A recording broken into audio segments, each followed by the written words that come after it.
No time to lose. Odd reveal by... Loading kiss. Attaboy! Oh, coming through!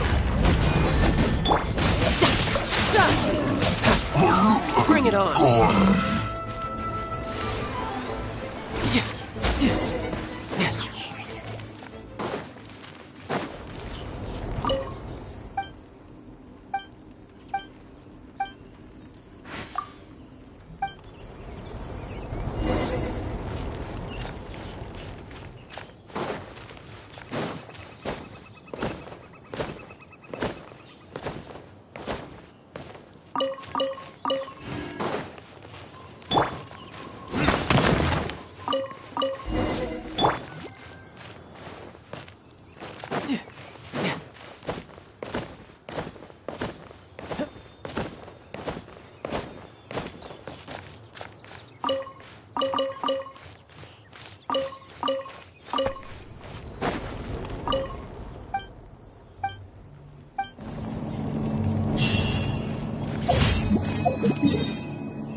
Could it be snowing in Snezhnaya too?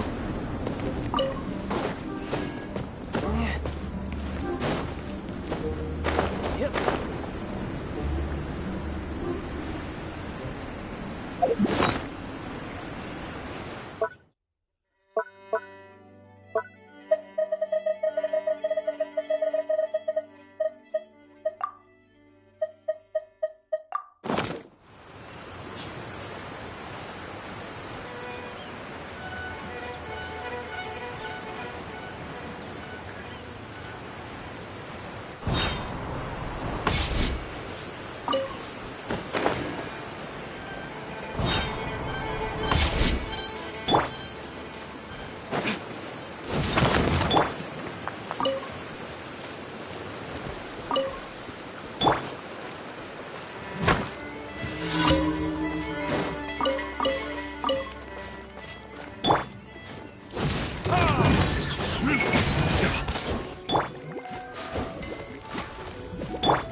No time to lose.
No time to lose.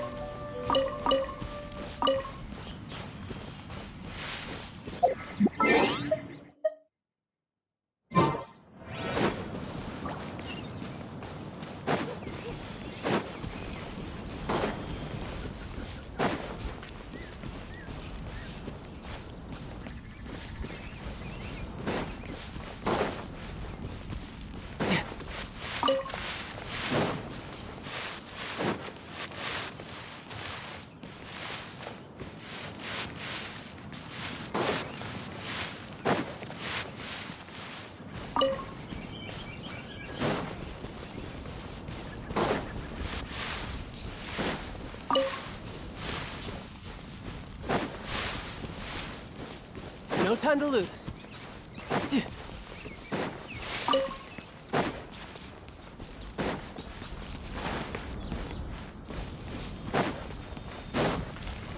No time to lose.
By royalty.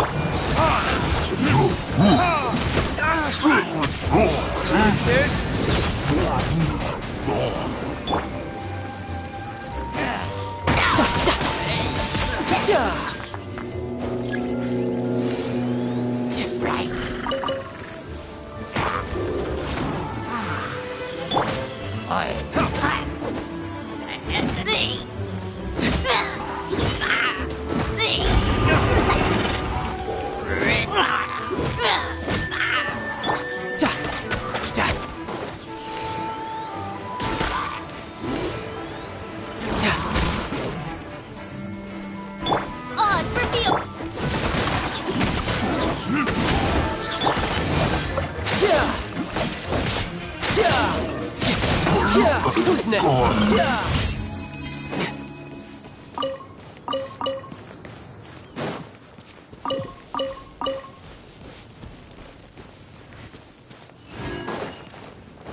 No time to lose.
could get used to this.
No time to lose.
Add Ast. Thank you for Add Ast.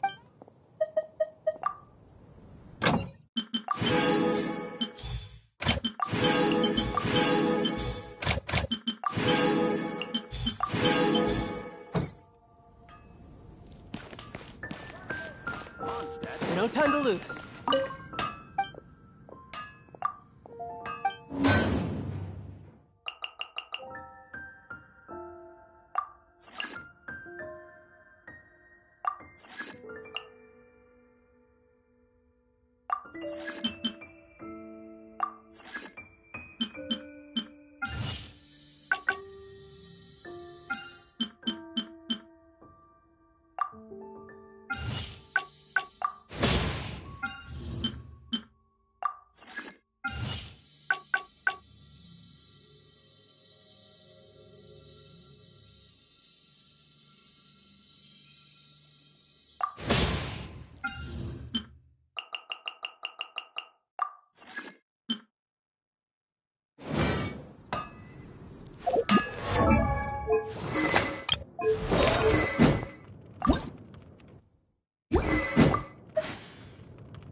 Haven't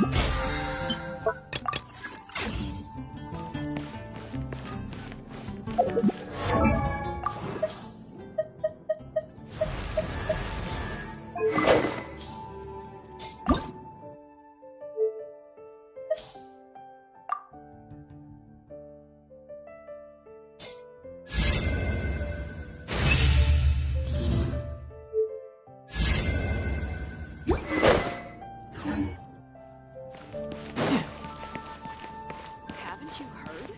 There's a strange whisper.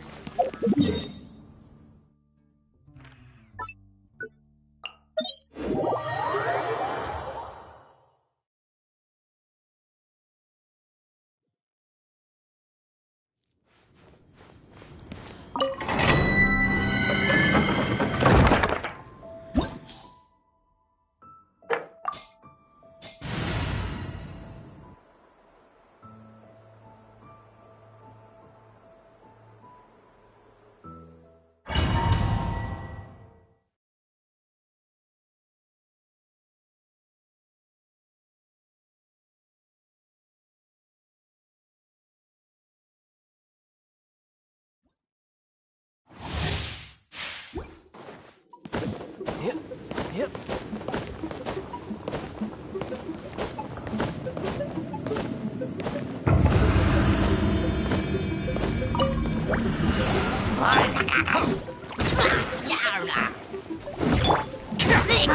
Let's roll! Ha!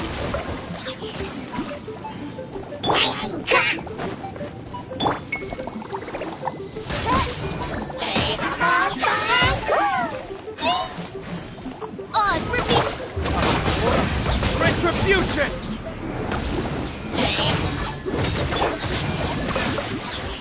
Wings of darkness. Come, sever night from. Bam!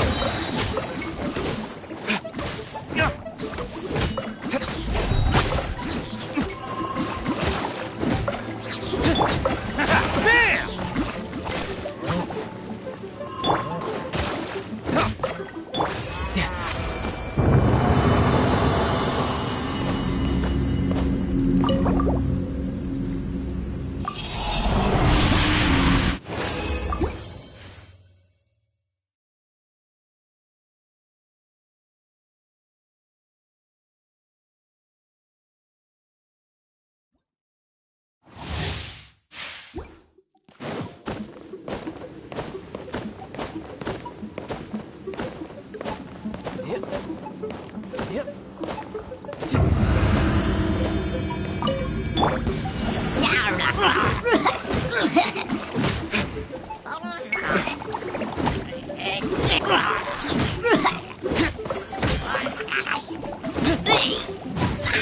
Attaboy!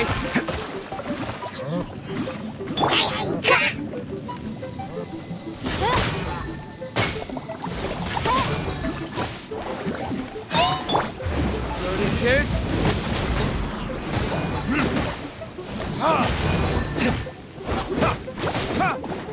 Midnight Phantasmagoria.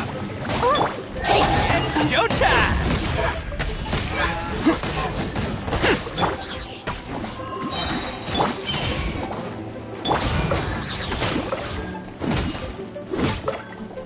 Time for retribution!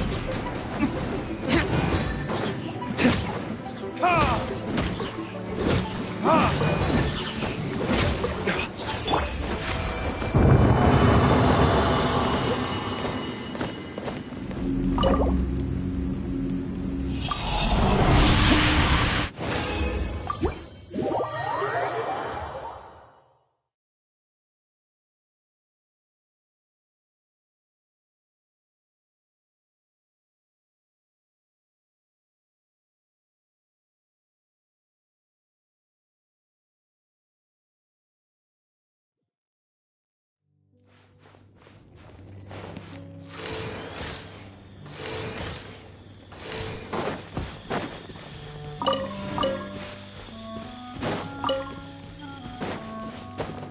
Yep.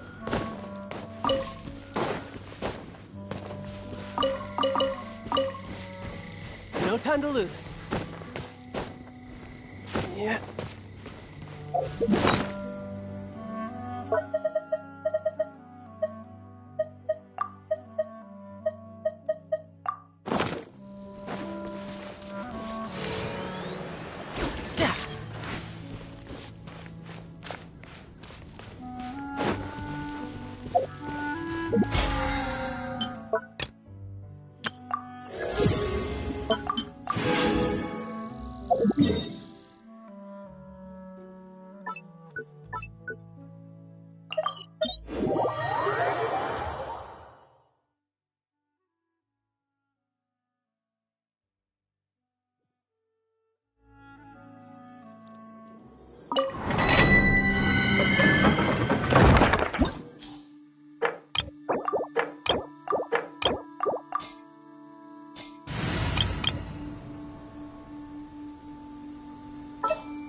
Come on, don't keep me waiting.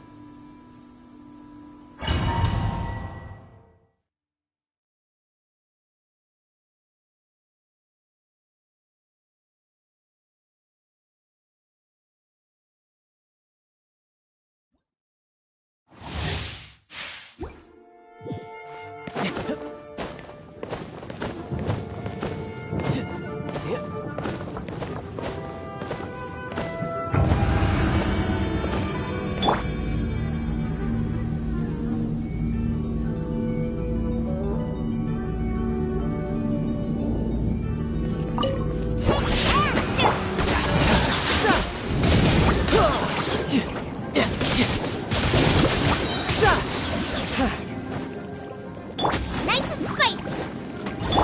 We keep it fully. There you are, eavesdropper. By royal decree. Blink! Riptide!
Nice and spicy.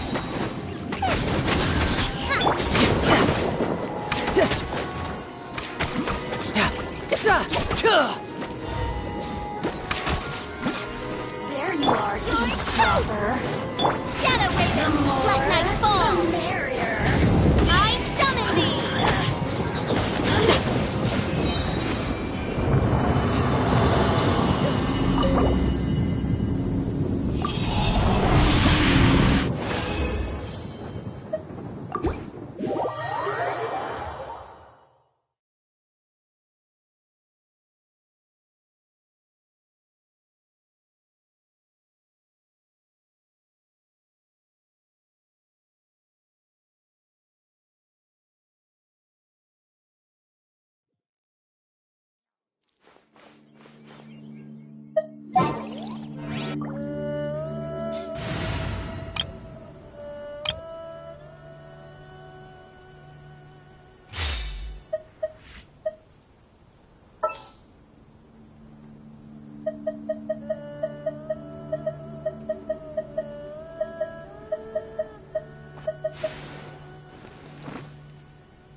I hear you've got a job for me.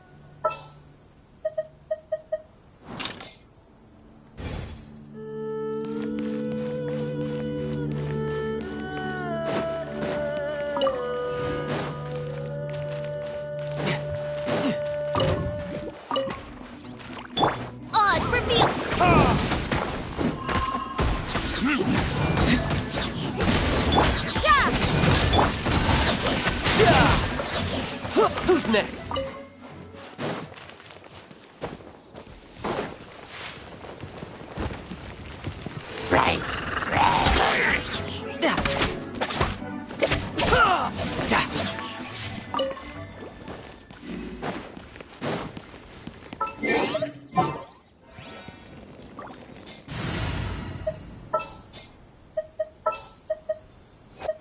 Step aside. Ito's back in town.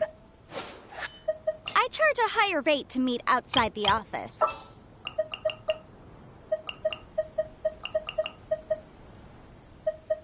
Everything's ready. Let's go. To seek out our enemies.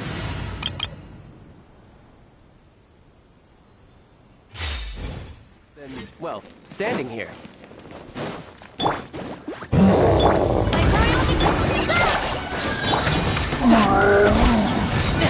Brace yourself! This is gonna hurt!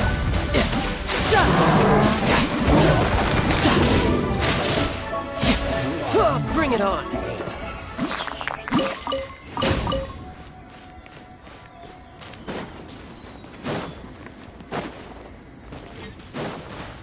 No time to lose.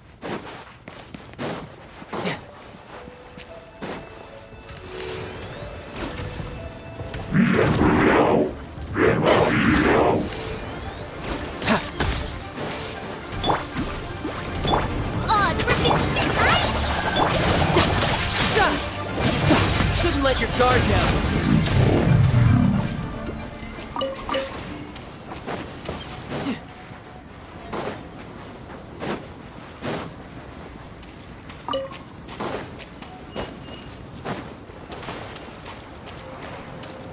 No time to lose.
No time to lose.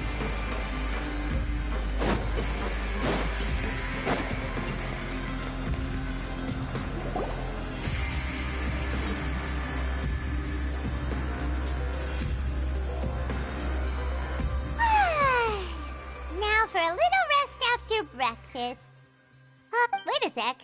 Isn't something important supposed to happen today? Oh, today's our big day! We're supposed to leave the Fortress of Mirapede! Come on!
Please, sign here. This document will be effective immediately. It's been so long since we've been to the surface. Let's hurry up and... What's happening?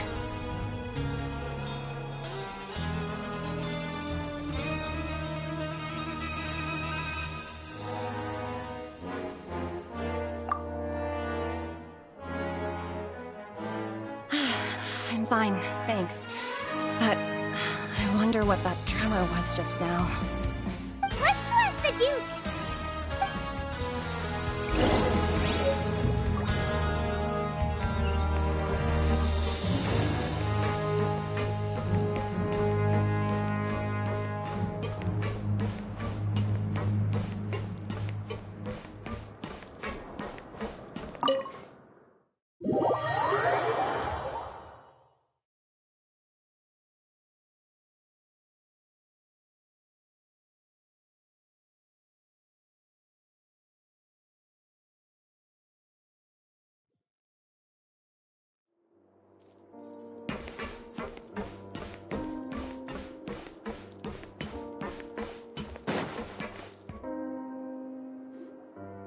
Your Grace? Ah, good to see you two. Is there something you wish to see me about? Yeah, what was with that earthquake just now? Ah, that. The tremor didn't originate from the seafloor. In fact, it seems it came from the surface. Over the years of serving as the warden here, I've developed a sense for distinguishing between what occurs on the surface and what occurs underwater. Besides, the seal that Monsieur Neuvillette set in place won't fail so easily. So the fortress is okay? If you recall our last incident, if there really were a problem, there would be crowds of inmates in a panic right now. Huh, you've got a point. Okay, seems we need to get back up to the surface and ask about what happened. By the way, do you know what day it is today? I believe today is this month's pipe cleaning day. Wait, seriously?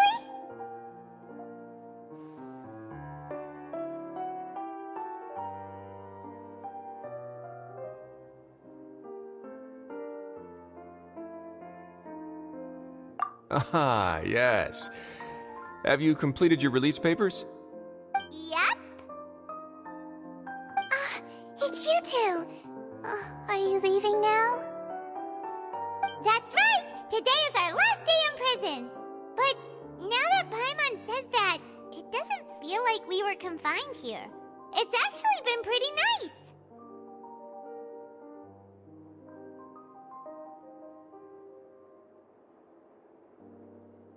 Oh yeah, Paimon feels fond of this place now. Then be sure to come back and visit. If you've signed the release papers, then you're free to go. The guards will escort you out. You're not going to see us off? I knew you'd ask. All right, sure. Let's go. Well, you actually agreed. No worries, you must be busy. Paimon was just joking. Ah, so you do have a...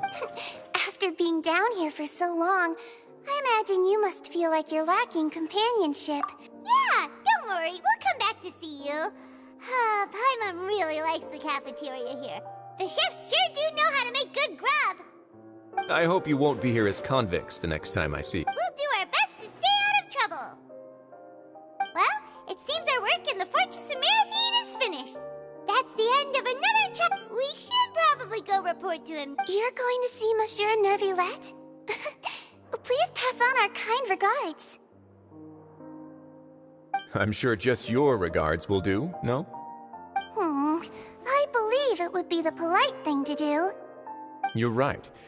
I've heard the Palais has been terribly busy these days. Tell him that I hope he hasn't been overwhelmed by the recent string of troubles.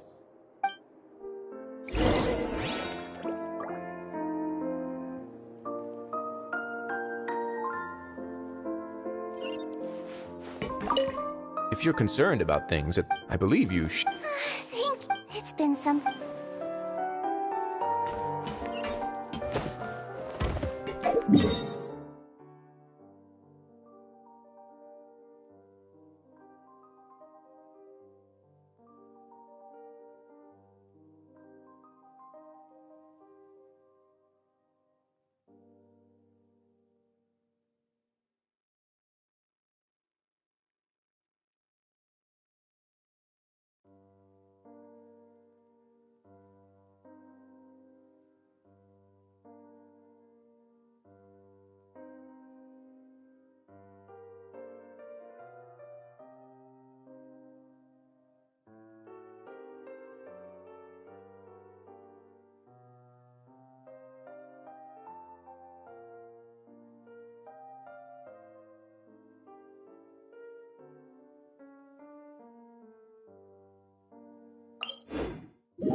The Palais Mermonia sure is buzzing with activity today. Halt! Huh? Oh, it's you two. Apologies. Monsieur Nervillette did say you'd be welcome at any time. Excuse me. Would you mind helping me take a look at this report? I'll be right there. Sorry, I've got my hands full here. You can see yourselves in. Everyone's so busy. Seems a lot has been happening.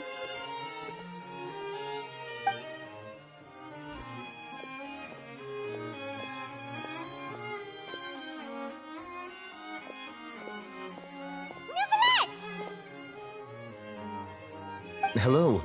You've come at the right time, but you'll have to wait for just a moment, as there are some urgent matters I must tend to first.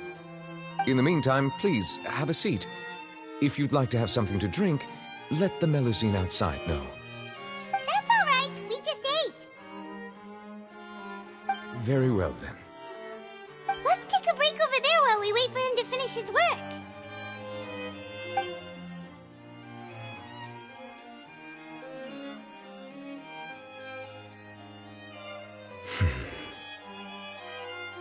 All right.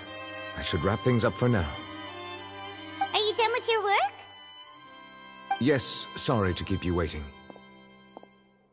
Today should be the day you were released from the Fortress of Meripede, and it appears that you have managed to complete all the release paperwork. That's right, and we came here to see you right away.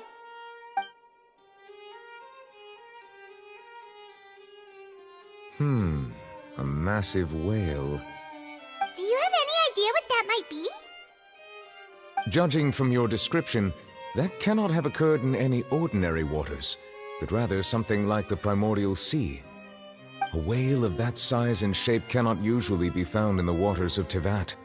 Therefore, we can only assume that Child is presently immersed in primordial seawater. Immersed in primordial seawater? But how? And is he okay?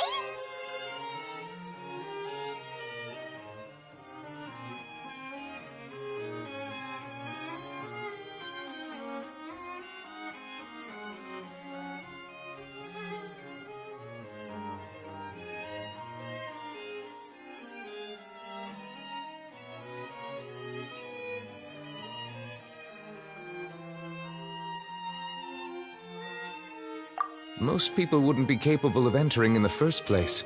Yes? What is it? Ah, right! We asked the Duke and he said... It turns out that I have just received a report about this particular matter.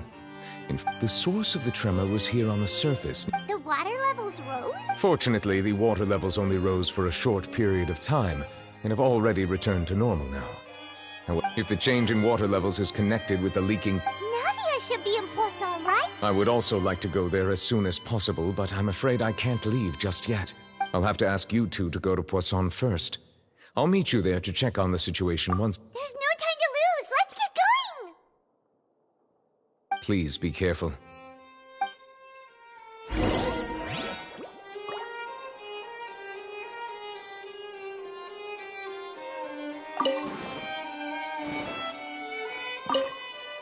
The two of you have my thanks. If you need any help, just let me know.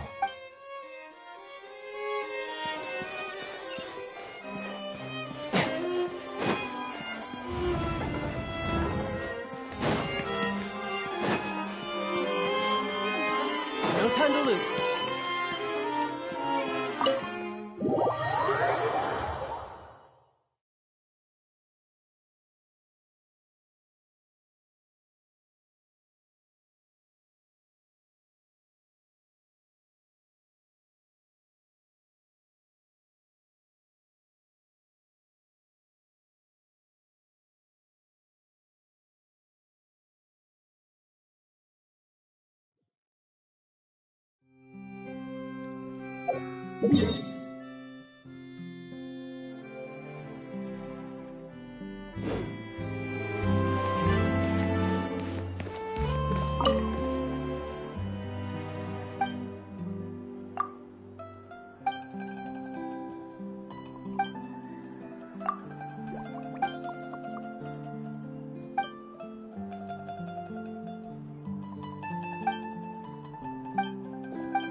step.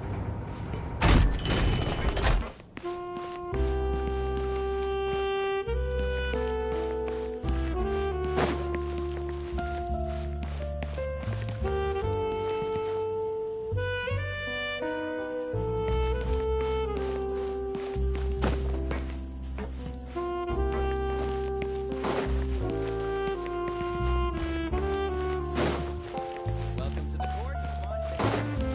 Please watch your step.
No time to lose.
No rest.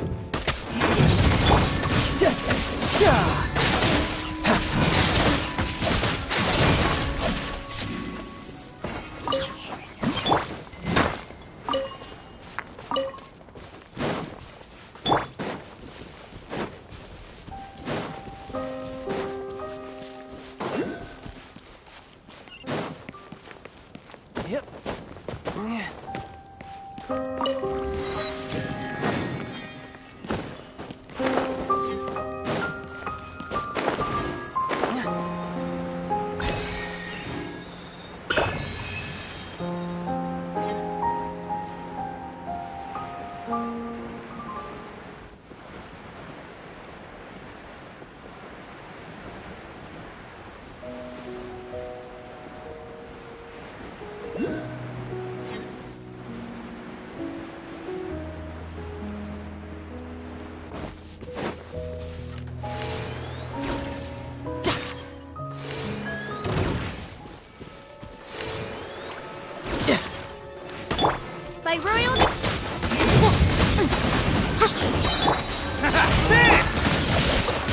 Yeah, who's next?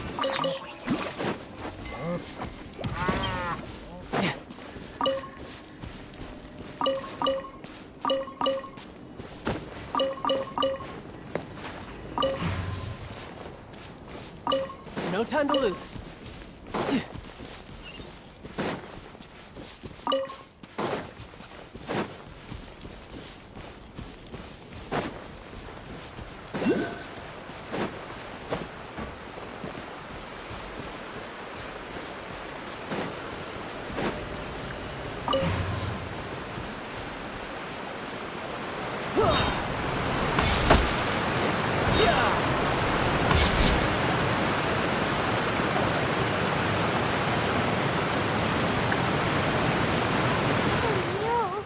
What happened here?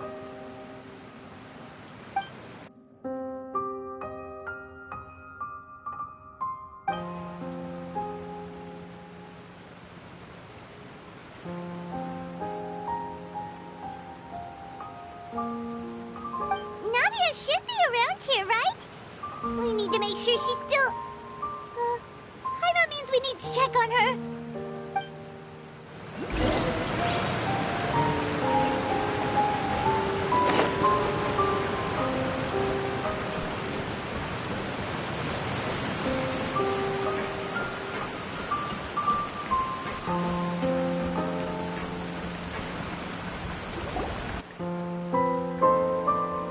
We haven't seen a single soul all the way here. Whatever do now? Look, there's someone on the roof over there. Just stay put. We're coming up. Watch your balance. All right.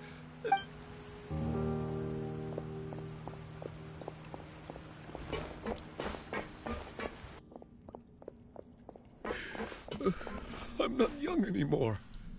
How will I survive on my... my Desiree? Oh, he looks pretty sad. My leg! My leg! How could this have happened? Just hang in there. Help is on the way. You can hold my hand if it makes you feel better.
Navia, she's over there!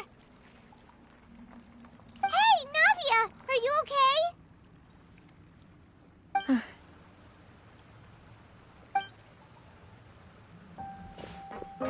You're here. We heard there was a situation in Poisson, so we came as quickly as we could. Yes. As you can see, the water level suddenly rose. It caused quite the disturbance, in fact.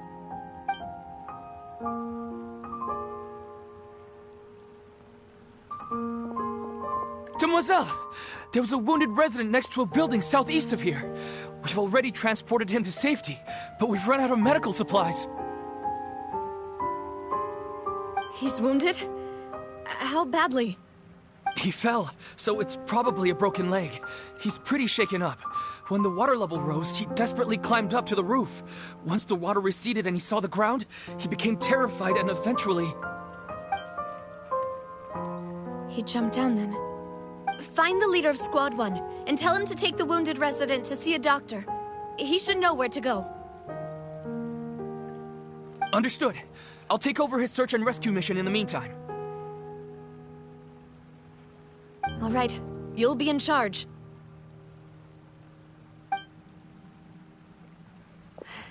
I'm sorry. Where were we? The situation in Poisson? Ah, right. Allow me to explain. A little earlier, we suddenly heard a loud noise. At first, everyone thought that something might have exploded in the waterways. But before we knew it, water started pouring out from everywhere. The rushing water seemed a little odd, almost like the unique color of primordial seawater. Some people didn't realize the danger and thought it was just ordinary water, leaking from somewhere. Everyone on the street who happened to be close to the water didn't have a chance to escape. As the water levels rose, they suddenly disappeared. They were all dissolved.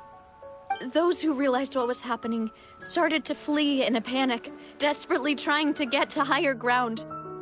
Many were injured in the stampede, and some people fell from significant heights.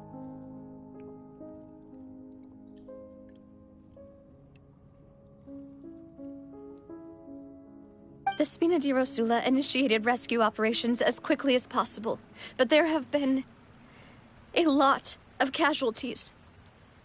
Fortunately, the water began to recede after some time, and the chaos came to an end. The water that flooded the area contained primordial seawater, so the lower levels of Poisson are still hazardous. To ensure everyone's safety, I've asked the people there to leave as soon as possible. No one knows if this could happen again. All we can do for now is try our best to help evacuate the residents. We still haven't completed the head count, but we'll have some numbers soon. How awful. And all of this just came out of... It was quite frightening indeed. I only wish that everything that just happened was a bad dream. Is there any way we can help, Navia? Thank you for being so willing to help in a moment of crisis like this. You don't know how much it means to me. I really can't express how grateful I am.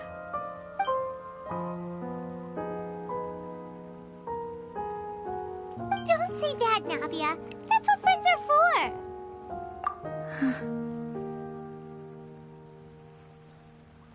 Demoiselle! We've got a situation here!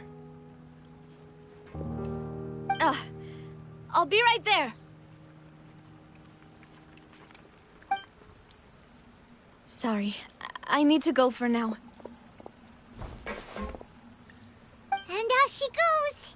Seems it might be a while before she can take a break.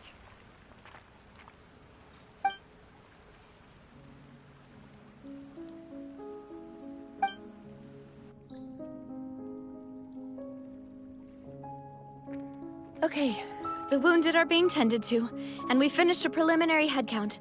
More support has just arrived, so I suppose I finally have a moment to focus on my own matters. Of course, we should remain ready for anything, and continue doing our best to rescue others. I'll be sure to have everyone at the Spina di Rosula ready to render assistance. Traveler, Paimon, would you two accompany me to my father's grave for a moment?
Huh?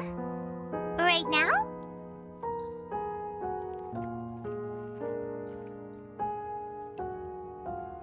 Thank you.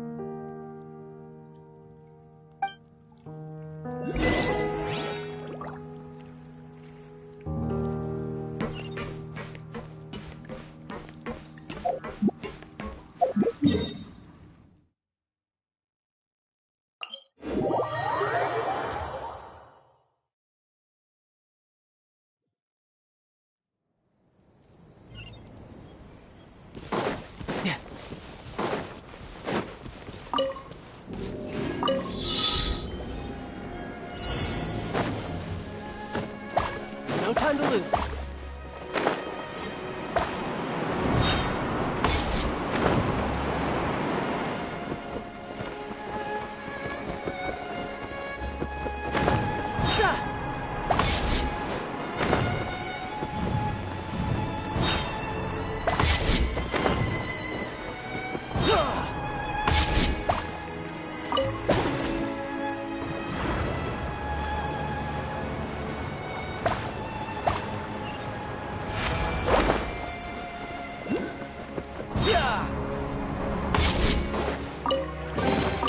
Not bad. Not bad at all.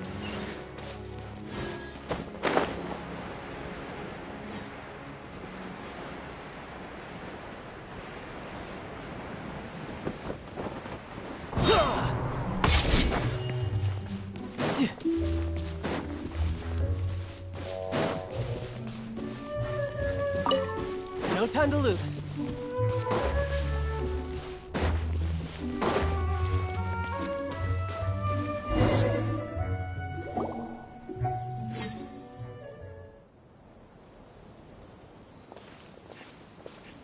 Not a lot of people here, huh?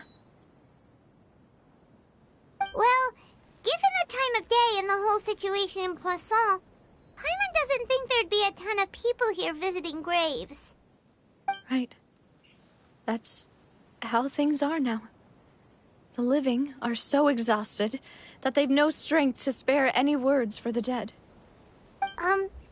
Navia?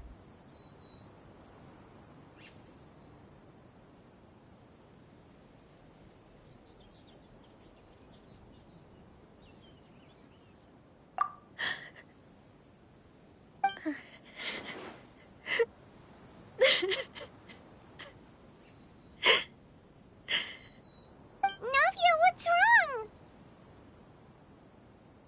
Sorry. I just...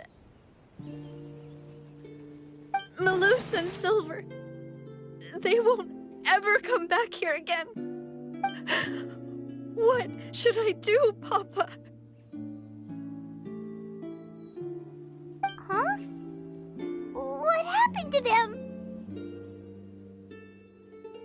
Everyone agreed on the rescue plan, but still...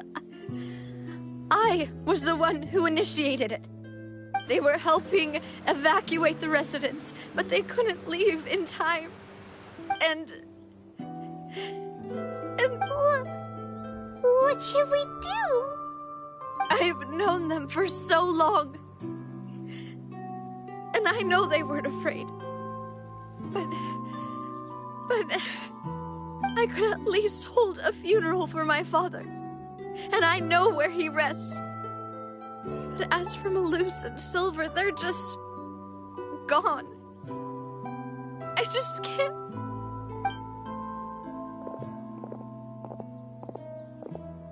Everything looks so clean after it rains. Even the gravestones. I didn't expect that you'd enjoy a glass of red wine in front of Master Callus's grave. I can understand. Besides, the scenery here isn't half bad. See, it's not just me. I always want to bring something when I visit Papa. Perhaps we might even have a picnic. He wouldn't be angry, would he? How could Master ever be upset with you, demoiselle? Yet the cemetery is the home of those who have passed, is it not? Everyone ends up here sooner or later, no matter who you are. Buying yourself a plot in advance, are you? No need yet. But when I do, I hope you'll let me be buried beside Master Callus, demoiselle. Hey, stop joking around. I'm quite serious. That way, it will save us both the trip to see each other whenever you visit your father's grave. That makes sense. In that case, could I be buried on his other side? After all, besides you, demoiselle, the two of us could certainly be considered Master's closest companions, no? Personally, I believe we fill those shoes just fine. Why are you bringing this up all of a sudden? Seriously. All right. I'll remember your requests. But I'd really prefer not to talk about this stuff. And what do you mean by saving me a trip? I'd make the journey even if I had to visit you two somewhere else. I'd promised to let them rest in peace here. But here I am breaking that promise. I'm sorry for letting you see me in a mess like this. I don't usually cry, really. Paimon doesn't know how to help you feel better. But, well... I'd always thought I could make my wishes come true. But now that I think about it, that never solely relied on me. Many things can only be accomplished with someone else's help. Malus and Silver have helped me so much. But by contrast, I could do nothing for them. I'm so sorry. You can spend as much time as you need here, Navia. We'll stay with... Thank you. Right now, by the way, you can have a look at this. It's a list of victims from the incident that took place here. Obana, Khan, Burnett, Giverny, Francine, Karina, Daisy Ray, Joinville, Julianne, Esson, as well as Malus and Silver.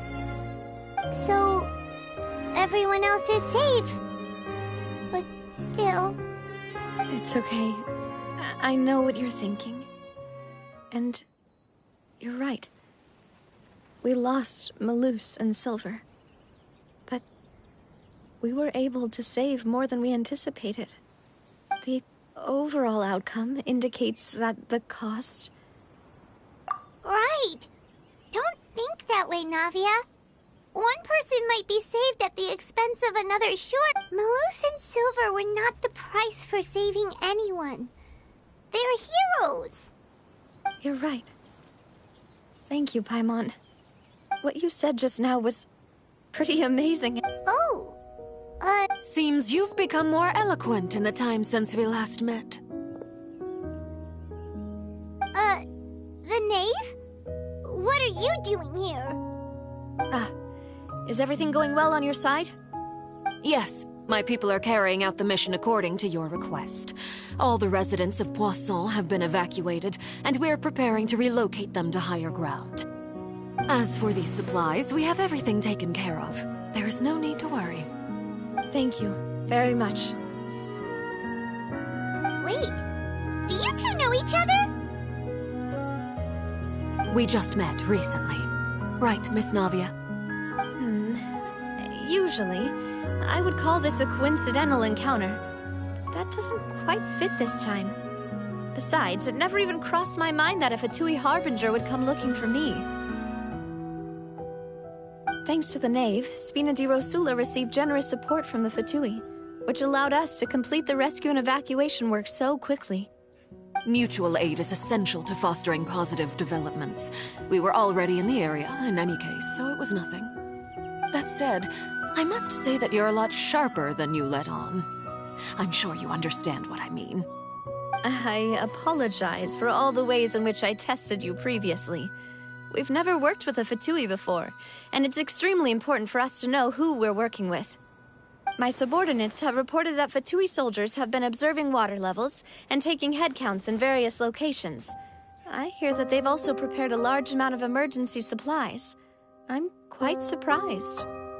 This is nothing to brag about, nor do I intend to. It is simply the way of powerful organizations to act forcefully, whether they are doing good or ill. You've witnessed that firsthand, in any case. As I've told this traveler before, I know of the prophecy, and I intend to prevent the impending disaster. Lending your organization a hand was a natural first step in accomplishing that. As such, do not be troubled by this token of our sincerity. Without your help, there would have been many more casualties. I won't forget your kindness. Furthermore, I sincerely regret what happened to Malus and Silver. I only wish that my people could have arrived a little earlier to prevent this from happening. Don't say that. You and your subordinates did everything you could. As Paimon said, Malus and Silver didn't choose to sacrifice themselves for any specific person. And they weren't the price paid for other salvation. They chose to become heroes themselves. I've never liked hearing people put it that way. It's like trying to relieve pain by saying some noble-sounding words. But right now, there's nothing more suitable. They really did become heroes. You're right. I'm sorry for your loss, Miss Navia.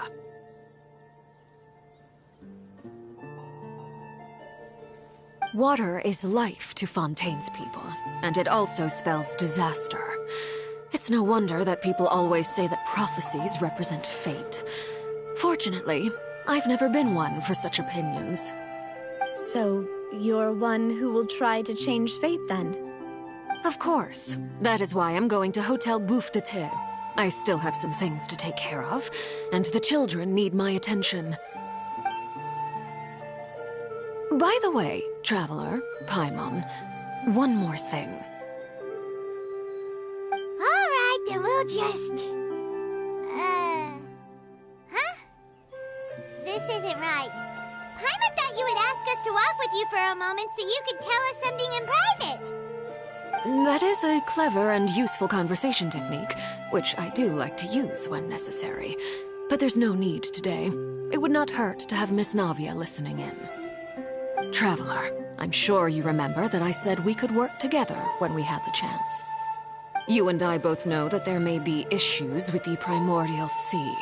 Previously, it was the Fortress of Meripedes. Indeed. Allow me to share the latest intel I've received from the House of the Hearth's intelligence network with you. During some recent investigations, a child claimed to have discovered some ruins near Poisson. The ruins date back to ancient times, and seem to be worth investigating in many ways. Judging by the dating of the ruins, they may be related to the prophecy and the coming crisis. The situation is becoming more urgent, so any pertinent information will prove extremely precious. My people initially came to prepare for ruin exploration. Unexpectedly, this disaster struck, and at present, we're all busy prioritizing the rescue effort. So that's why the Fatui were already in Poisson. I wanted to take the children along, but unfortunately, Linny, Lynette, and Fremine have all been dispatched to higher ground to assist affected residents. Linny told me that outside of the house, the person they trust most is you. Which is why I want to give you this task. The House of the Hearth's members see each other as family, but Linny, Lynette, and Fremine said that they also see you as such, even though you are not from the house. I'm sure you already understand how earnest they consider their friendship with you to be. Oh, that somehow makes Paimon feel kinda happy. The intel I just shared about the ruins could fetch a high price. But since the children consider you family, it's only natural that I freely share it with you. Got it! So all we gotta do is go to some ruins, right? We can handle that. Excuse me, but may I tag along? You wish to join, Miss Navia? But are you sure you're up to exploring some ruins? You need to rest. Well, I'm sad, yes. But I can't just go back. There's no point in being depressed while we still have a disaster on our hands. Besides, I'm also doing this for myself. I need something, a distraction, to keep my mind...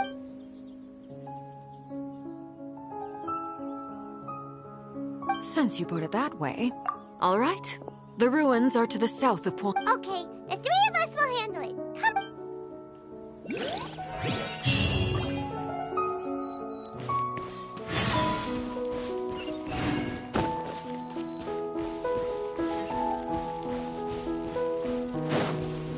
On for me! Let's roll! Who wants some of this? Time for your arraignment!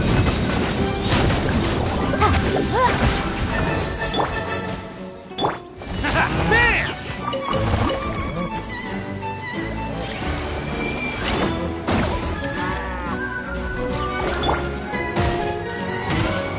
By royal decree!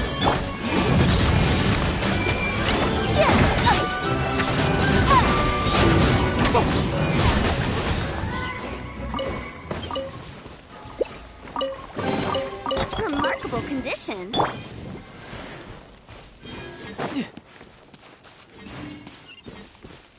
No time to lose.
No time to lose.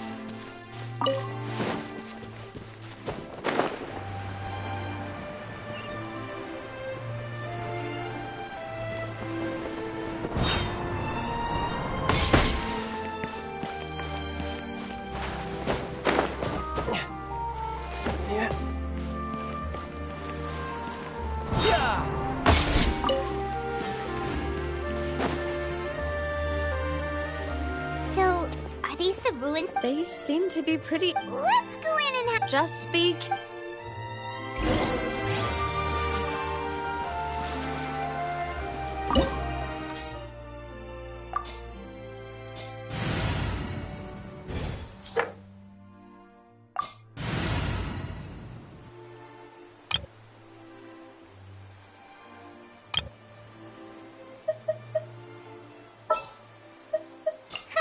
Need my help as usual? Let's finish this, swiftly.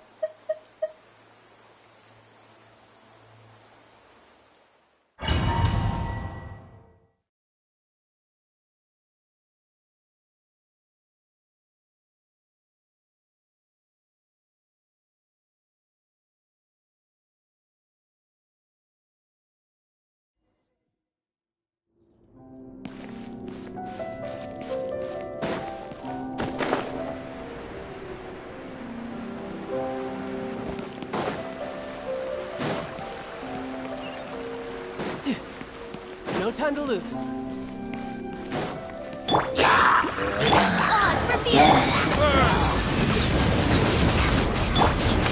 You can run, can't hide.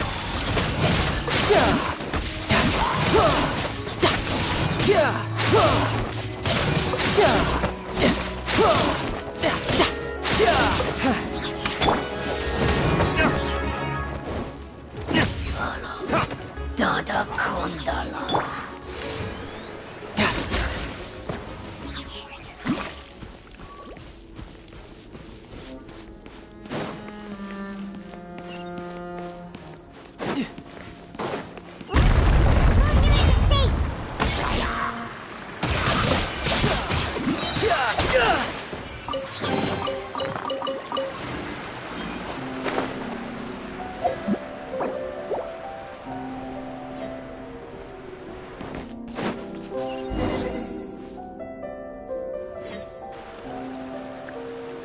this place has also been contaminated by primordial seawater. Yeah. And a lot of it, too. A Fontanian would most likely dissolve the moment they fell. Right! You can't go down if there's primordial seawater. It's too dangerous, and it won't be any help for you to just stay here. Don't get by my wrong. We're not saying you're useless. It's just that... No, you're right.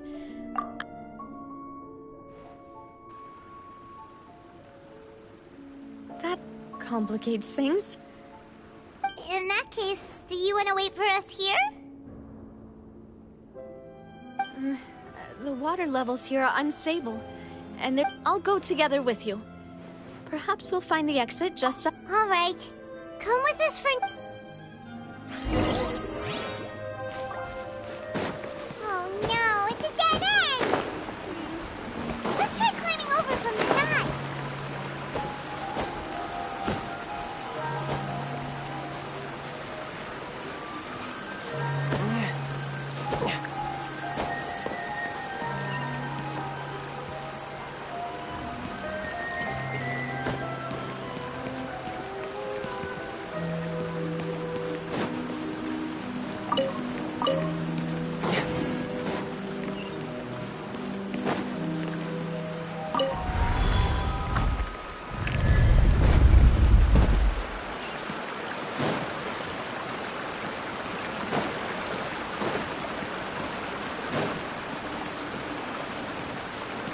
No time to lose.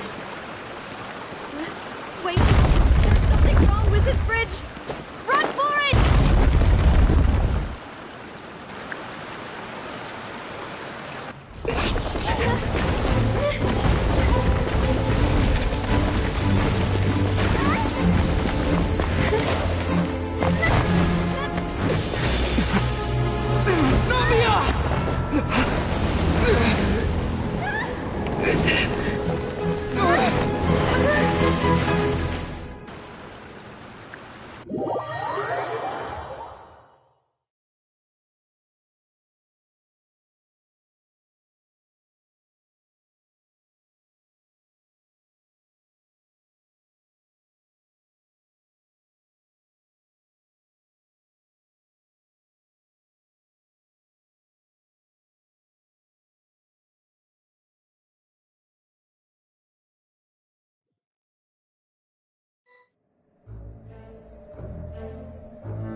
Demoiselle? Huh? Demoiselle, what are you doing here by yourself? Would you be standing here till dark if I hadn't come to... Maybe she just wants some time to herself, Malus. Hmm? Oh. Was I sleeping? Yes, it would appear so. I must be tired. That's quite possible. However, you were the one that suggested we go out for a walk. Oh, right. I nearly forgot. It must have slipped my mind when I dozed off. I haven't had a nap today yet. Have I? This is a familiar feeling, yet something's a little strange. Is something the matter, Demoiselle? Oh, no. No, I'm fine. I was just trying to recall why we came out for a walk. Do you remember Mr. Giverny?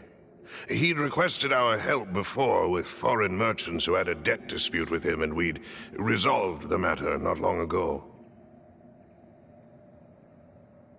We were headed to see how things were going with him at the moment. Ah, right. Yes. I remember now. Oh? Miss Navia. Ah, Mr. Malus. And Mr. Silver, too. It's good to see all of you. How have you been? I've been great. Thanks to your help, those bothersome merchants finally realized that I wasn't the one they were looking for. Why, I wasn't even the guarantor for that person. They were knocking at my door day and night, Even my neighbor Obina was getting fed up with them. Sometimes force is required to calm someone down and get them to listen to what you have to say. That's right. Oh, by the way, Burnett, what was it that you wanted to give to Miss Navia again? Oh, yes. One moment, I have it right here. Miss Navia, these are some flower seeds that I prepared. Please take them. They're a very good variety, and they'll become very big and beautiful once they bloom. I don't know what we would have done without your help, so this is a little token of our appreciation. I hope you won't refuse. Ah, did you cultivate them yourself? Thank you so much. I'll certainly take them. Balloose, we do still have some empty flower pots at home, right? Why, we can have as many pots as you'd like, demoiselle. Perfect. In that case, we'll swap out some of the decorative plants for some of Mrs. Burnett's flowers. Very well. Wait. Something seems to be off here. Excuse me, madam. If I'm not mistaken, your name is Burnett, correct? That's right. Is something wrong? No, it's nothing. This is the first time we've ever met, but your name seemed familiar to me. I must have heard it when I was discussing things with your husband previously. I've heard this name before. Sometime recently, I'm sure of it. And why are there so few people around here? Where did everyone go? We must mind the time, demoiselle. We still have important things to attend to today. Huh? We do? Like what? Well, now, did you forget? Miss Navia, here you are. I've been looking for you. Please, come to the Opera House. Your trial is about to begin. My trial? Wait, why would I need to go to the Opera House? Yes, she's right, demoiselle. It's just about time now, so we should get going. Oh? All right then.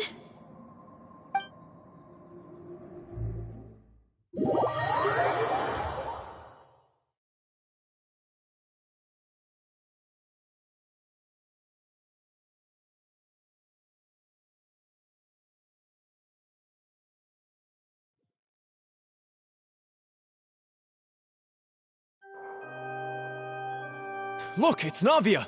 She's here! And her two attendants are with her.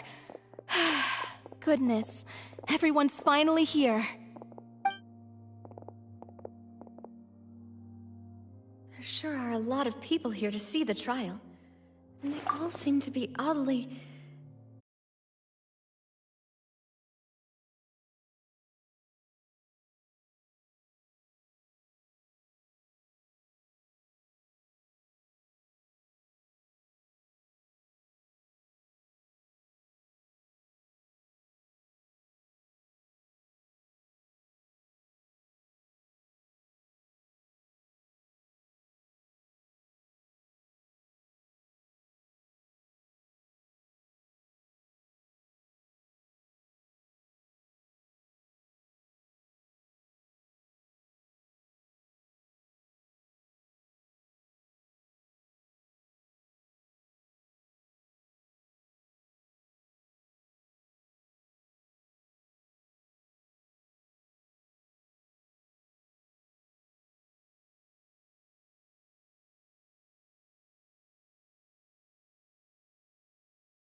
Desiree, Joyville, Jolien, Essen.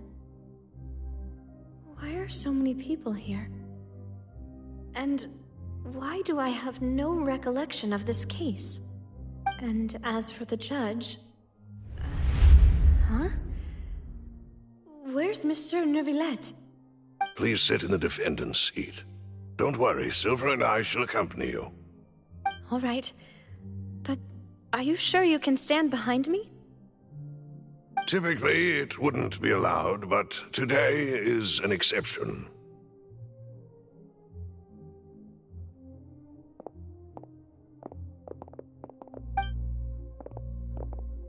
Hey, what kind of place do they think this is? Come on. Do they have any idea what they're doing? Seriously.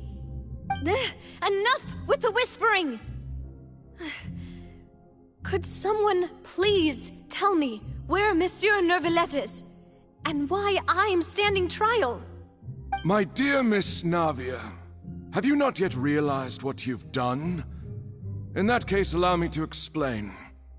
As all here know, you are Master Callus's successor, the head of the Spina di Rosula, someone held in high regard by every soul in Poisson. After you took over the Spina, you treated all of us just like the late Master Callus had. If anyone in need reached out to you for help, you responded. Not only you, but your butler, your subordinates, nearly everyone in the Spina di Rosula fought for the well-being of those in Poisson. Wait a moment.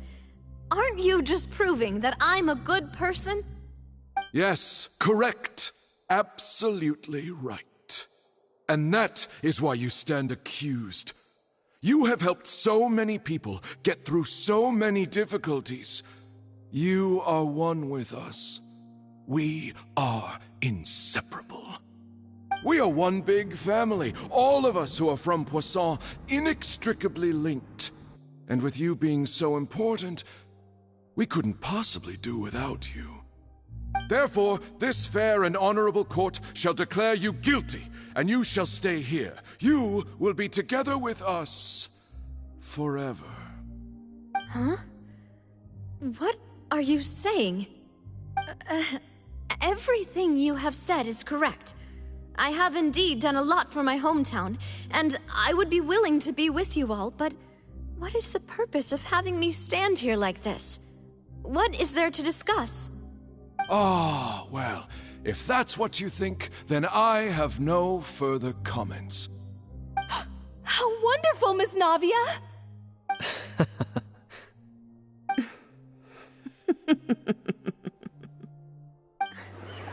I know all these people. Why are they laughing? I seem to remember now. Yes, I get it. This trial is... Wait just a moment. This isn't right! Malus? What was that, Mr. Malus? Our conclusion is very clear and unanimous. Let the court judge her now. She's guilty! Stay here, Navia! You're one of us! Demoiselle, don't admit guilt. This trial means to keep you here forever. I wish to exercise my right to defend Our Lady. Mr. Joinville, you only know of Navia's goodness, but nothing of her utterly independent mind. She was born a free and independent spirit. She has never been tied down by anything. Indeed, even the death of Master Callus couldn't stop her. Her actions cannot serve as proof that she identifies herself as part of any group. She merely acted as an individual, extending her hand to help others. Please do not mistake her actions as being otherwise. Really? As an individual, you say? Don't forget, we are all Fontanians here. This is the nation of justice, the nation of Hydro. Even if Miss Navia only voluntarily rendered her assistance, that doesn't change the fact that her beautiful soul must return to everyone. Water accepts all, blends with all. It will surely accept her kindness. Everything is measured here in the nation of Hydro, and in the end, everyone shall meld together. Thus, when a unanimous opinion emerges, that opinion represents justice. Now, I speak for everyone. Our opinion is consistent. Navia should stay. We and Navia are one. And you would call this justice? Preposterous. You are merely jealous that Demoiselle still has a chance to exist as an individual. Have you forgotten how much you all once longed to become individuals, to become independent? Do you mean to defy our justice? If your justice is flawed, then why should we acknowledge it? As you said, we can also have our own justice. Silver and I shall defend Demoiselle. And that is how we will enforce justice. Ugh, my head... it hurts. Demoiselle. Silver, it hurts. My head is spinning. All I can see is stars swirling in front of me. I remember now. Everything that seemed odd from the very beginning.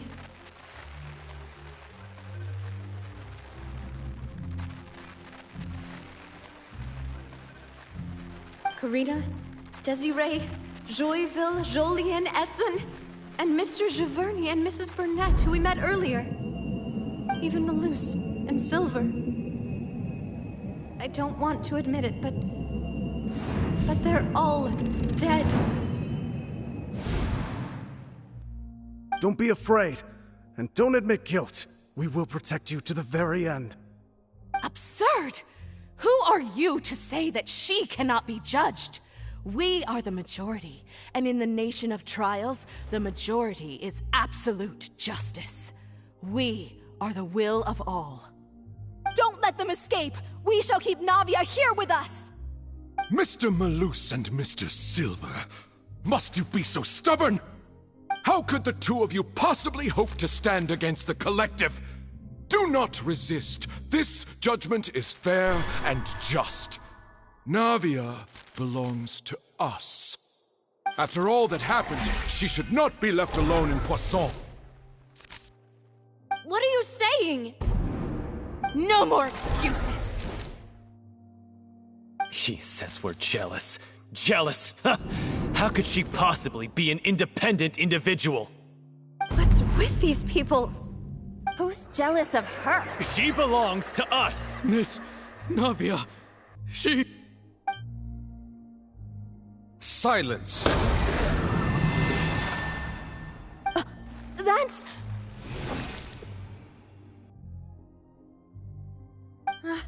Monsieur Neuvillette! Such commotion is prohibited in the court. The accusations you just presented are nonsense and cannot constitute a proper trial. The court will adjourn for the rest of the day. In this, I shall hear no objections from any unauthorized party. Our thanks, Monsieur Neuvillette. Please leave with me, Miss Navia, while there is still time. But... Go on now, Demoiselle. This is your only chance to leave this place. What, can't bear to leave us behind or something? Malus. My apologies. I couldn't resist making one little joke once I realized that this shall be our last goodbye. Malus... Silver... Quickly, you must come now! Goodbye, Demoiselle. Farewell.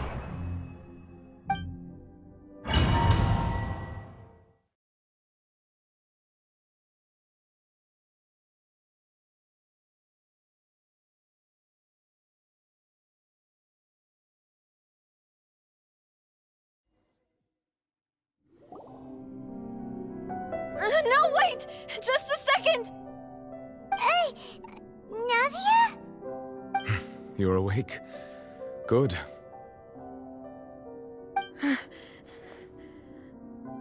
I must have been dreaming. Malus and Silver were still alive, and they were defending me at some insane trial. It looks like you're all right. Did all the sad feelings feelings cause you to have a nightmare? Paimon could give you a hug. The ruins you were exploring suffered a cave-in. When I arrived, I found you falling toward the water. You were just about to be dissolved within, but I...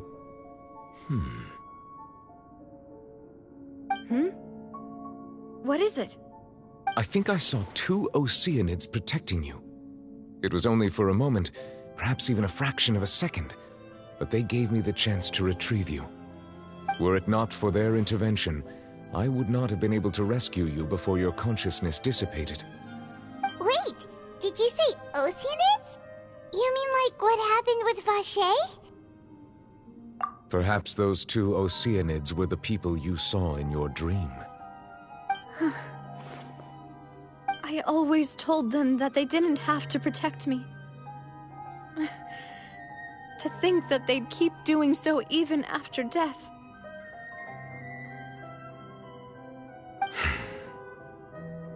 Please come with me.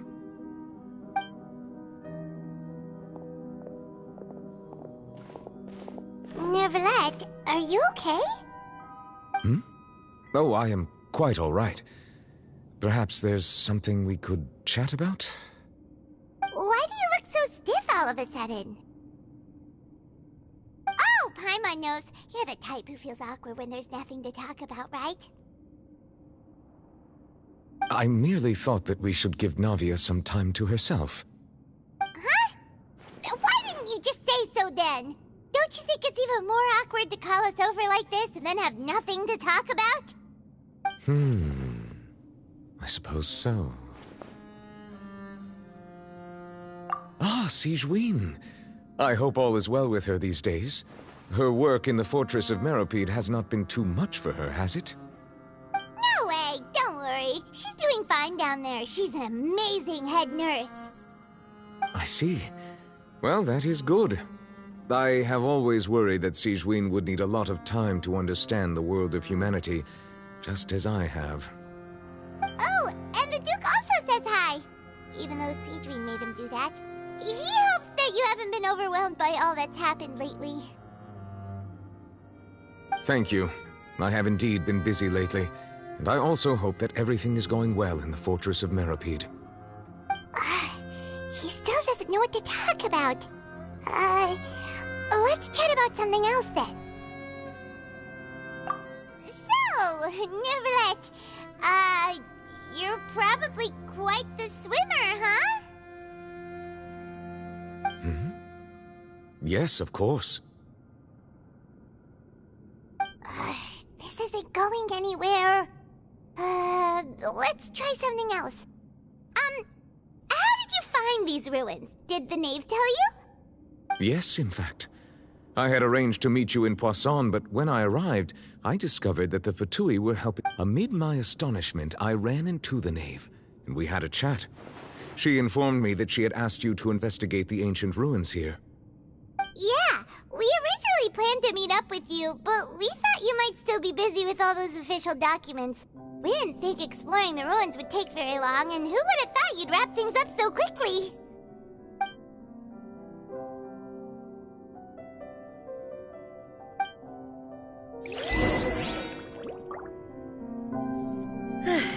I'm sorry to have kept you all waiting like that. I'm feeling much better now.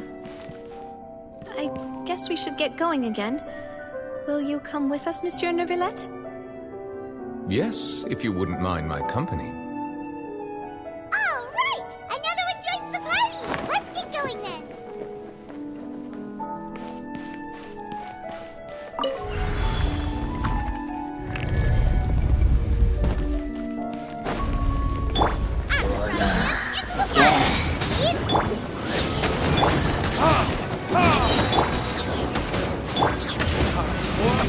Retribution! Brace yourself.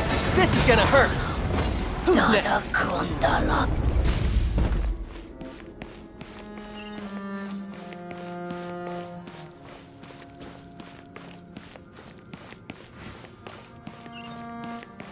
Oh no! Another unstable path! Watch your step!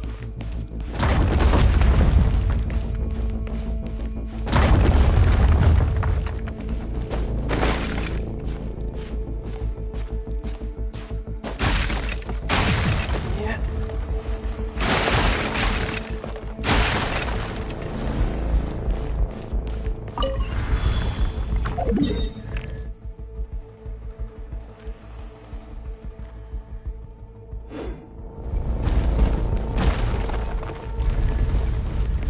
out! There are rocks falling over here!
By royal decree. Couldn't let your guard down. Midnight Phantasmagoria.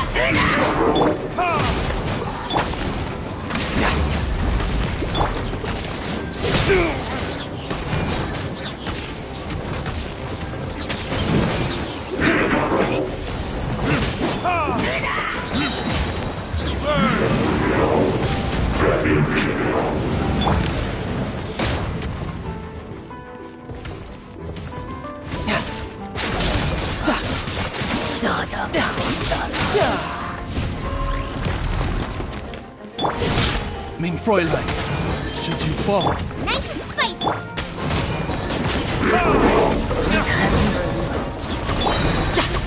Riptide!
Looks like we've reached the end. This is the place. There should not be any other hidden spaces in the vicinity. The path sure had some twists and turns, but it turns out that this place isn't actually that big.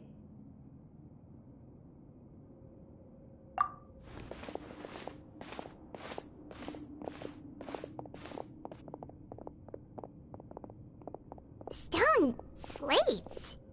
It seems like they were put here as an offering. Could we take them down and have a look? Perhaps we should just leave them be for now. There are 4 locations in total, but only 3 stone slates. The slate that should be in the first empty spot is missing. The surrounding walls also show signs of damage. There's something written below. Let Paimon see. Reason dictates that this nation be destroyed. I shall record the history of its future here in its past. Say what?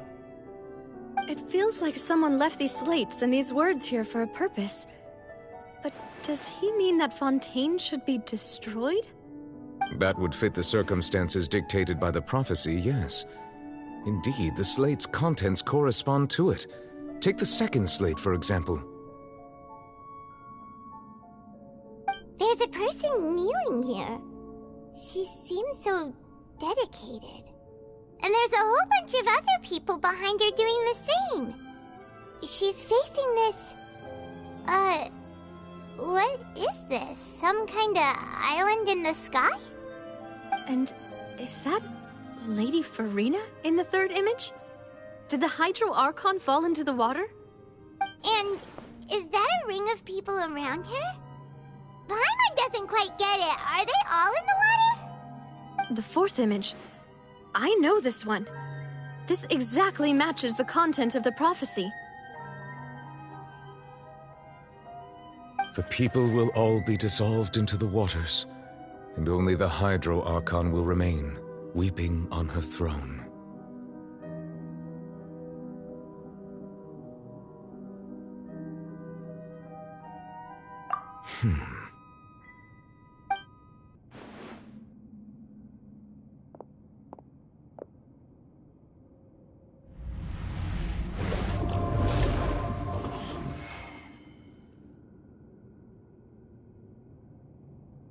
More information should be hidden in these slates, but I fear I cannot easily uncover it, most likely due to us missing the first slate.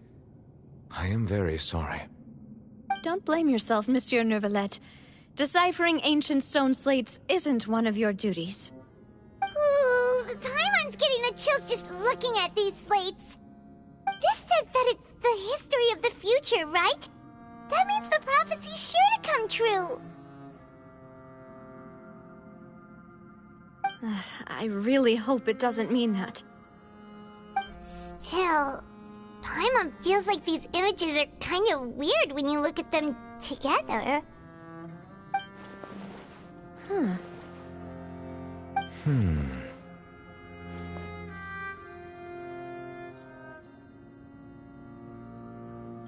That's right!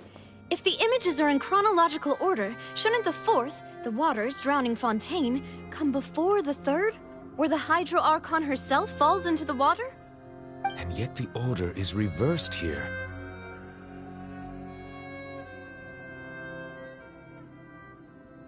If we go by timing, Lady Farina only emerges in the third image. That means that the person in the second image might be the previous Hydro Archon. Egeria, then. I had never met her, but her appearance here does match the records. The previous Archon kneeling before the floating island in the skies, as if confessing a sin. Did she herself commit that sin? And if not, why would she be in such a posture? Also, I'm still wondering why these ancient stone slates are here at all. Judging from their contents, could this place be the origin of the prophecy? Does that mean that someone, or some people, once saw these slates? But who would have created these slates and left these words here?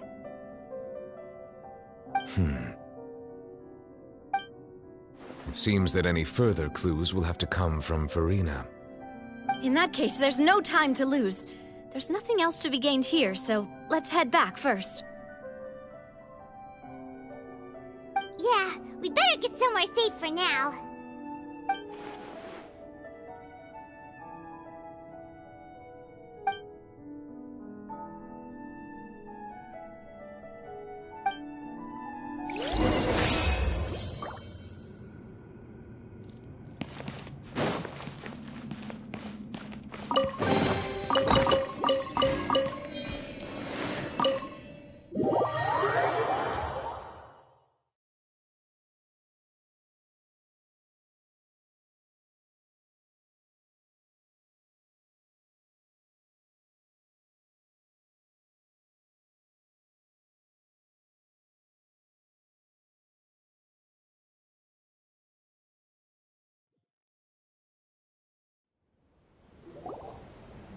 Let's split up here. I'm going to check on what's happening with the Spina. You know how it is. There's some things you just need to be there for yourself. You still have energy for that, Navia?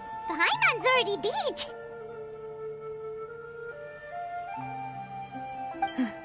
Just head back to the Fleuve Cendre and have a rest then. Thanks for keeping me company all this time. I'll depart as well. Thanks for your hard work today. Rest well, everyone. Traveler, I will go talk to Farina tomorrow morning to ask about the stone slates. I'm sure that you're concerned about this matter as well.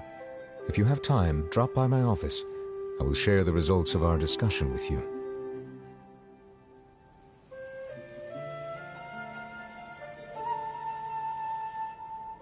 Are you really gonna talk to her about this directly? Will that be a problem? Paimon's getting a little scared now that it's come to this. She has long been harboring secrets and will not give them up easily, which makes it all the more my duty to ensure that she understands the present situation. All right, we'll leave it in your hands then. You're probably the best person to talk to her anyway. I will be carefully considering my words tonight. Traveler, Paimon, our safe house at the Fleuve Cendre is always open to you, as ever. So please don't think you're an imposition. All right. I'll be on my way then.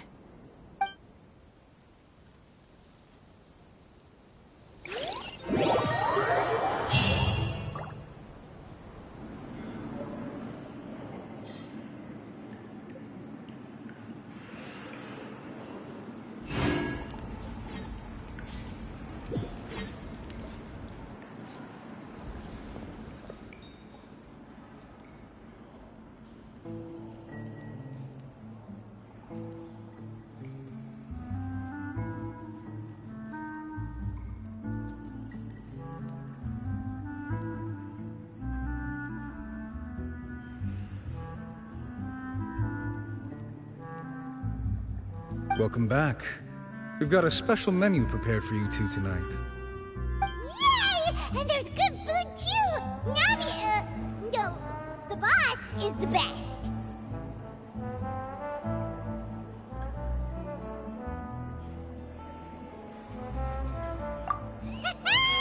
Ooh, desserts! Nice, these are all Paimon's! Paimon's already starting to forget what happened today. Oh, that voice. Is that who I think it is? Huh? It's you two. What are you doing in Fontaine?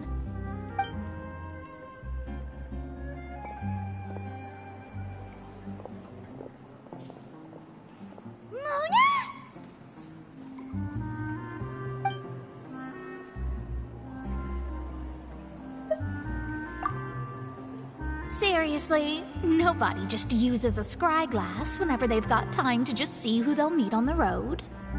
Still, we didn't expect to see you here. Wait, you're not a Fontanian, are you, Mona? Well, I have some business to attend to here, so I booked a hotel in the city. I was just out for a stroll when I bumped into you. Quite unexpectedly, if I might add. Why did you think I was from Fontaine, though? Is that because Magistus doesn't sound much like a Mondstadt surname?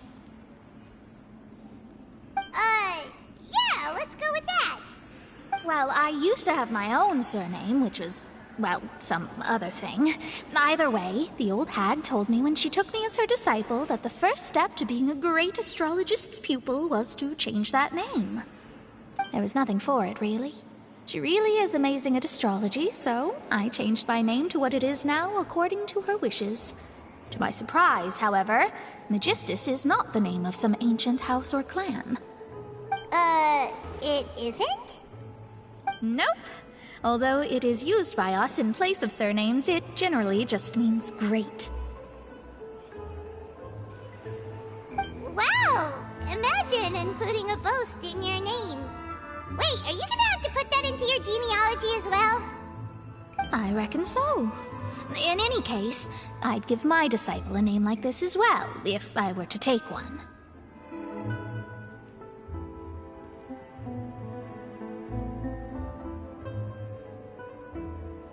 Astromancer Barbeloth Trismegistus.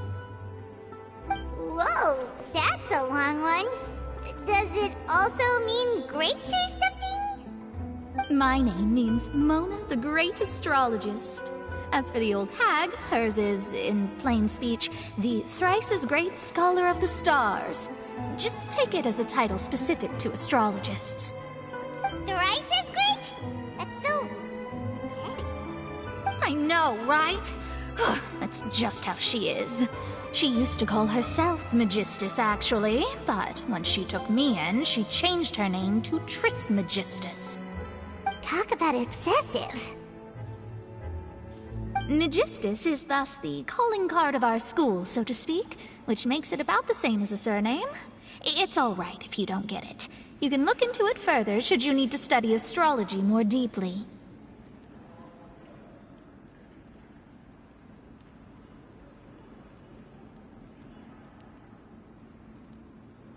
That sounds terrible!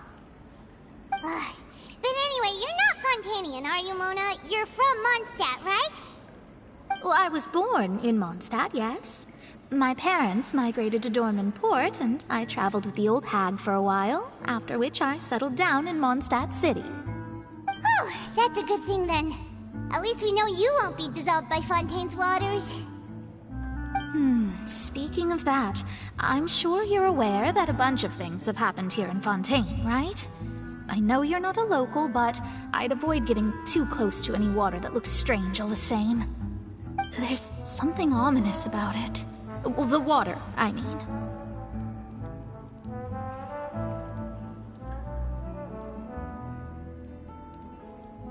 That was the main reason, yes. Just a while back, the Steambird invited me to take part in a panel and speak about the circulation of the prophecy as an astrologist. The invitation was sent quite early on. I don't think anyone expected Fontaine to be in this much trouble. What do you make of that prophecy, Mona? Just tell us what you think as an astrologist. Your word would go a long way to make things more certain and less... scary. What I can tell you is that I'm an astrologist, and that this prophecy concerns the fate of Fontaine, even that of Altivat. Ascertaining this is akin to reading the fortune of the whole world. I'm afraid that this is not something that just anyone can do.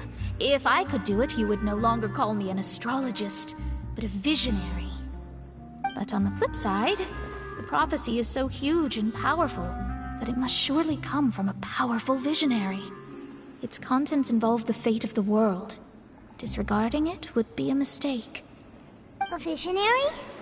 Sounds really powerful and all, but does such a person really exist? Of course. The old hag could do it, and I'd bet there are others amongst those Hexenzirkel colleagues of hers who could do something similar.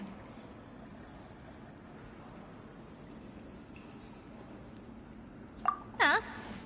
Are you sure? All right, I'll help you. It isn't often that I see you with such a serious look on your face. I'll tell you once I hear back from her. Thanks, Mona! You're amazing as always! Oh, well, this is something only I can do after all. So yes, your praises are quite welcome. That's the greatest of astrologists for you! Of all the people we know, you know the star's the best! Indeed, indeed. That's the spirit. Oh, sorry. I came to see what all the commotion was about. If there's anything you need, do not hesitate to inform the Spina di Rosula. Oh, whoops. Guess we were getting a little too carried away there. Well, I'll go tend to my own business now. If I receive any news, I'll be sure to come find you two again. And there she goes, quick as rushing water. And here we are with the Spina guy giving us suspicious looks. Right, but we were able to recruit Mona's help, didn't we? Our Fontanian friends will thank us someday.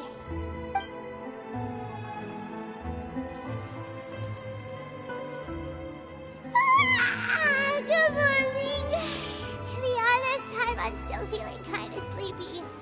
But it's time to get up, traveler. We agreed to go see Neuvillette, so let's pack it up and get going.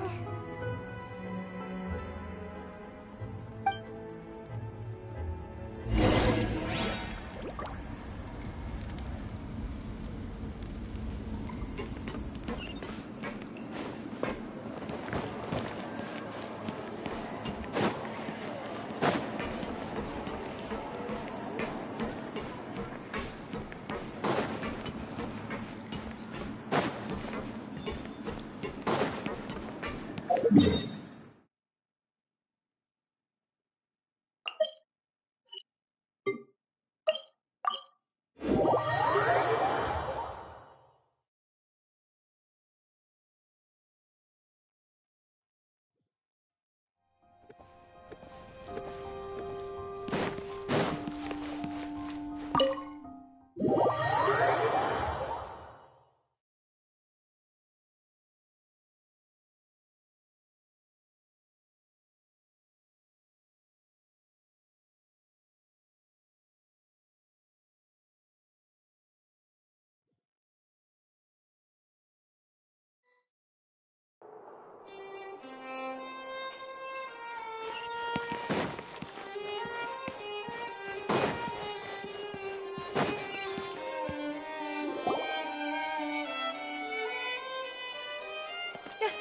here!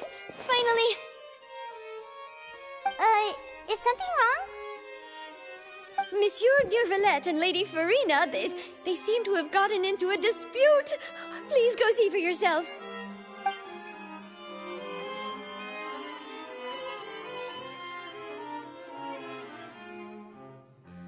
Like I said, I've already explained everything. And yet the problem has not been properly solved. There is little space for excuses between us. It is not my intention to offend you, but please, tell me where you stand. You are the Hydro Archon Focalor, are you not? Look at this. This is a list of the victims from the recent Poisson incident.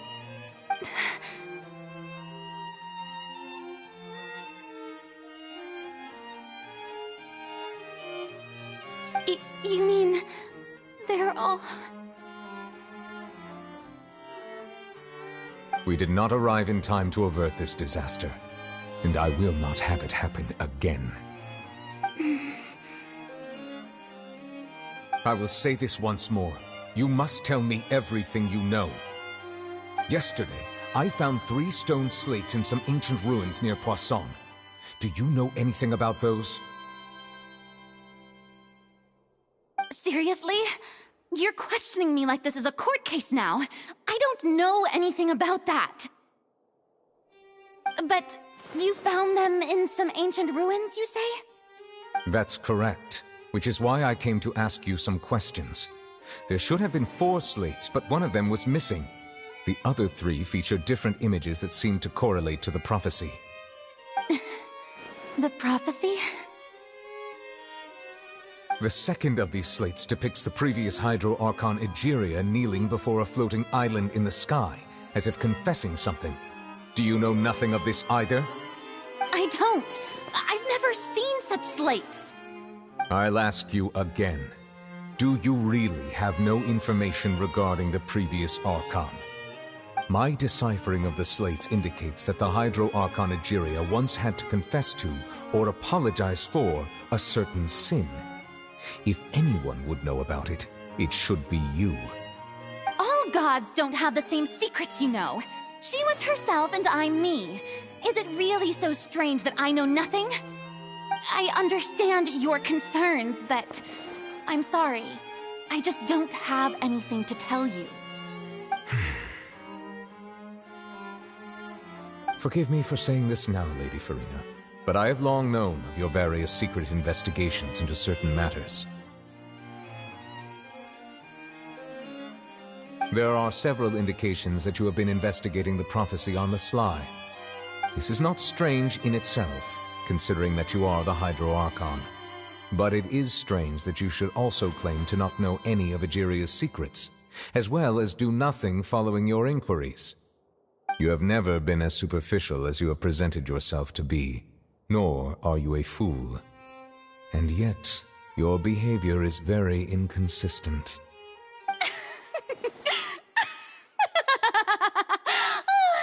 So you've been watching me all this time, have you?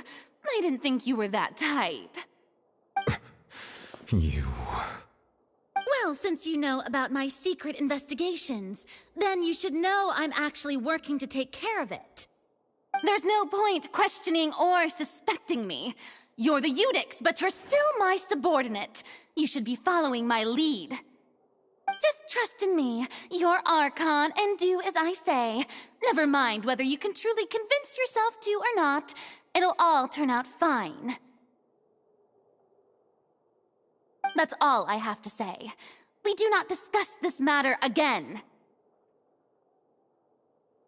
Oh, the opera's about to start. Toodles!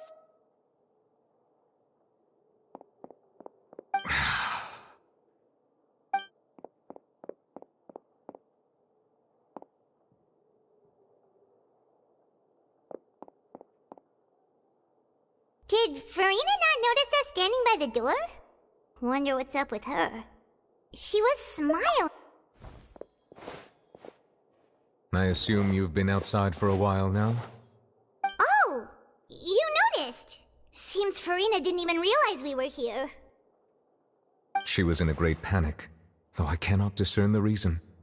Our discussion reached impasses time and again, a state of affairs that we cannot allow to continue. Still, I do not understand. Dialogue is the basis for understanding, so why did she keep refusing to engage?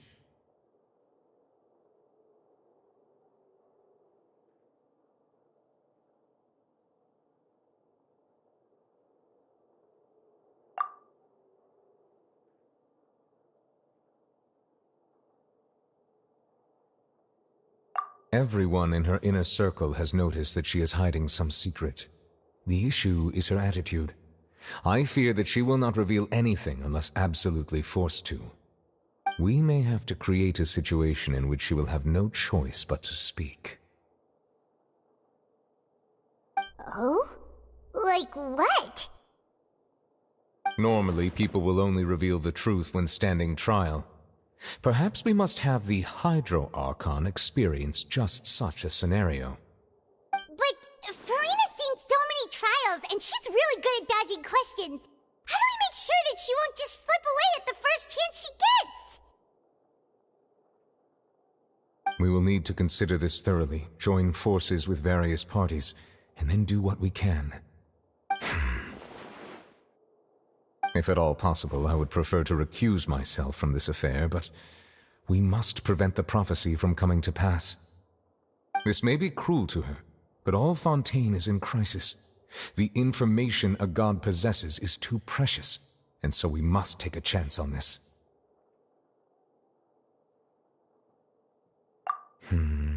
But who will lend us their aid to do such a thing?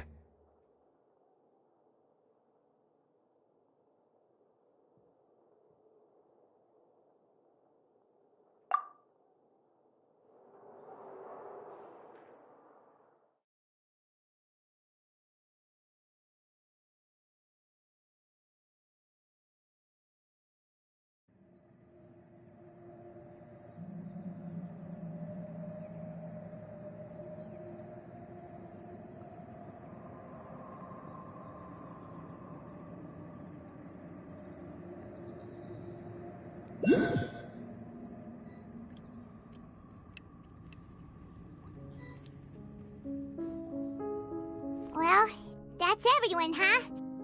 Speaking of which, it was pretty smart of you to think of hiding here. Poisson was just involved in a disaster, so it's presently devoid of people. That naturally makes it the best choice. And here you are drinking tea like it's the most natural thing in the world, huh? That's what families should do. Sit and enjoy a leisurely time together. It's nice to enjoy tea here, you know? Care for a cup? Lend me your ears, everyone. Or perhaps one of you might like to start us off. How about you, friend? Me? No, I don't think I can. Then, how about you, good sir?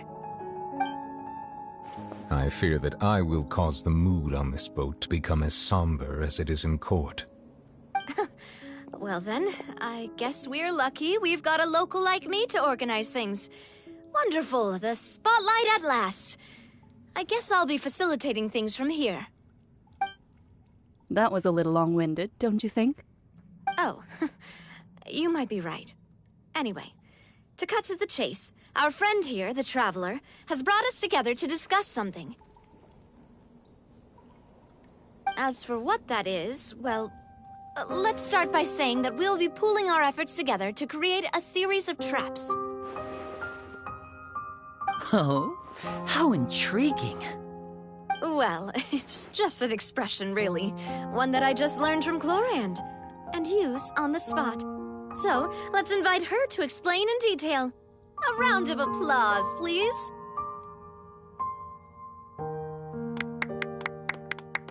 Huh? Didn't you say that you would be facilitating this? Oh, come now. Your work doesn't involve much public speaking, right? This is a good chance to practice. You might even pick up some fancy oratory tricks to impress your boss with in the future. I see. And what does my boss say? He is glad that you consider him your boss. Do go on.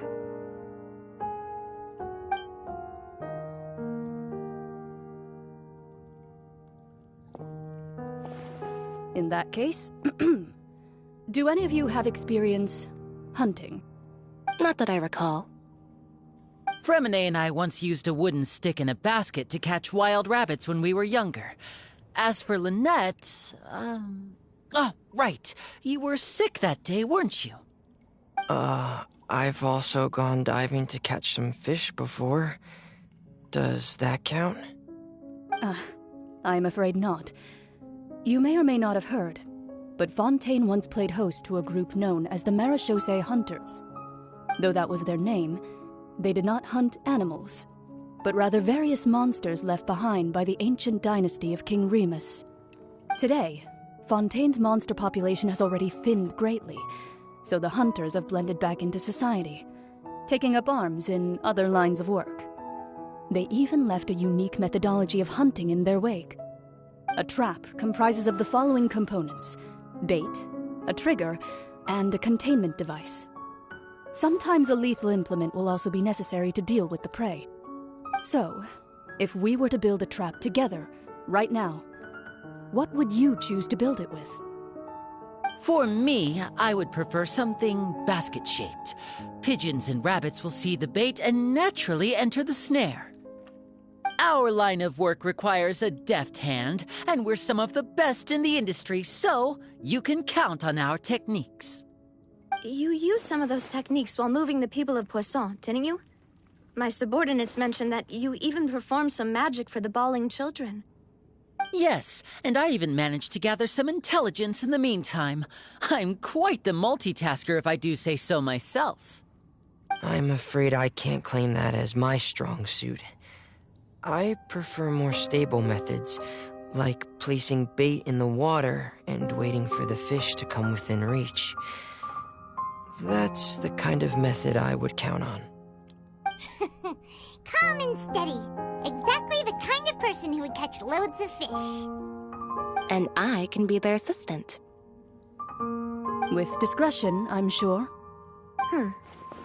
I'd probably use some sort of mechanical animal. Papa once bought me some small clockwork squirrels, mice, and such. When placed in the forest, they can attract others of their kind.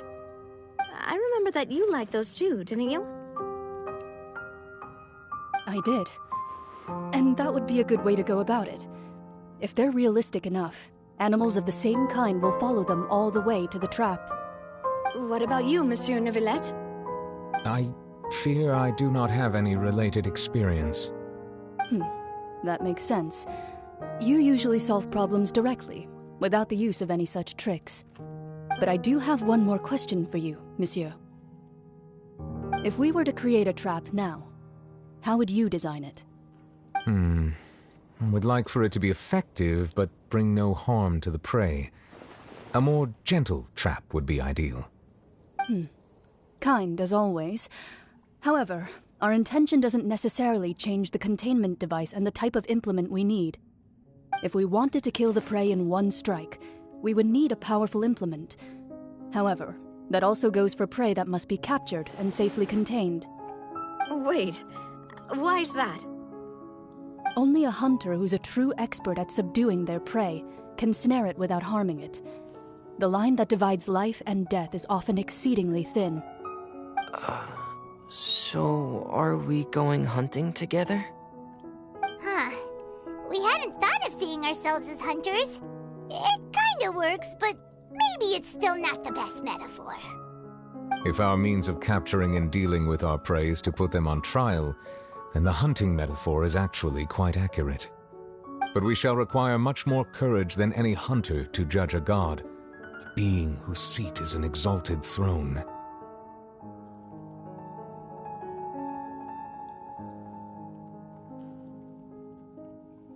Oh, so that's what's going on. Sounds very interesting.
It's been a tough few days, hasn't it? So much has been happening.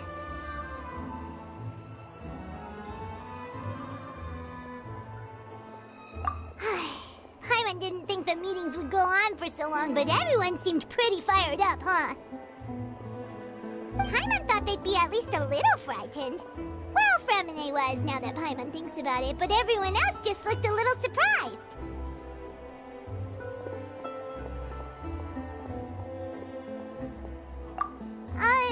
Well... It's hard to say. Paimon doesn't have any experience with this sort of thing. But with you around, Paimon sure will do great. After all, you're the most reliable person in the world, aren't you? Huh?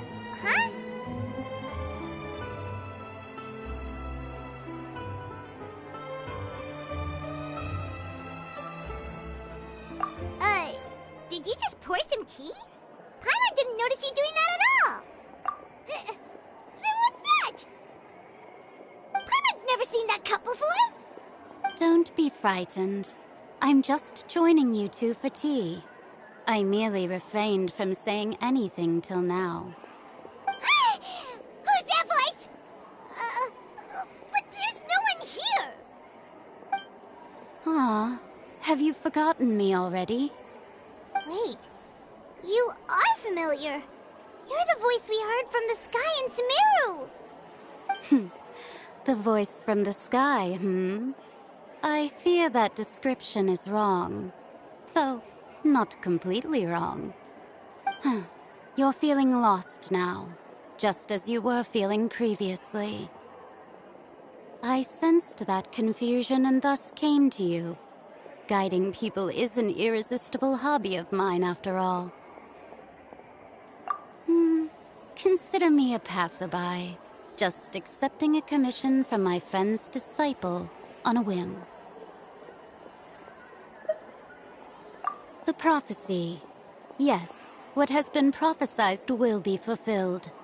You may view such things as the history of the future. What? Then is there any way we can stop it? I believe you have witnessed a failed attempt with your own eyes. Can everything in Tevat so easily be changed?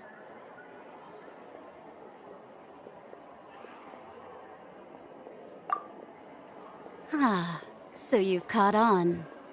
Just as prophecies are usually only the future as seen from the perspectives of the gods, could things be happening in hidden corners where the gods' gaze does not fall? Are the things that you shall see different from the fate that the gods perceive?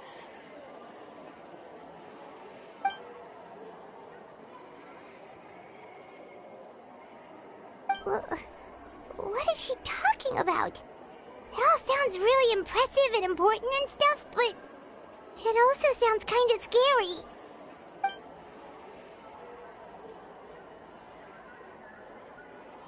I believe that you understand, right? Some things are insignificant, but others you must reach out to change. Ultimately, fate shall serve as your only guide, no matter what will happen in Tevat's future. All you need to do is to play your part. This was good tea, by the way. Thank you for your hospitality. Well, that'll be all for today. The voice. It's gone.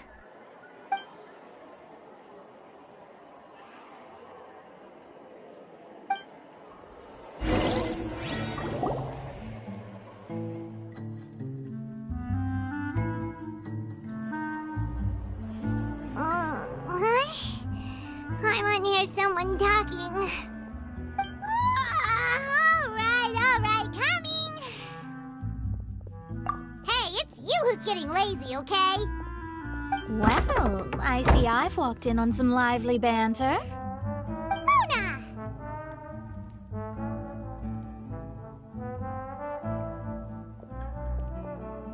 Fine, just fine.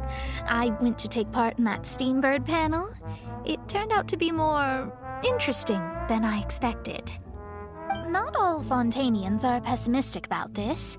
One journalist mentioned that sitting around and waiting for the end to come would be wrong, and that they should make their own rescue preparations. I agreed, so we had a brief chat with her. Did she have pink hair by any chance? Why, yes! It was Charlotte. You remember her, right? That daredevil journalist? I'm in full support of her view. Prophecies are very important, but how can people allow their lives to be commandeered by just a few words? That's right! Paimon's glad to hear something sensible for once. Ah, yes. About what we had discussed before. I did try, but I'm afraid I couldn't reach the old hag. I'll try again tonight, but I wouldn't get your hopes up.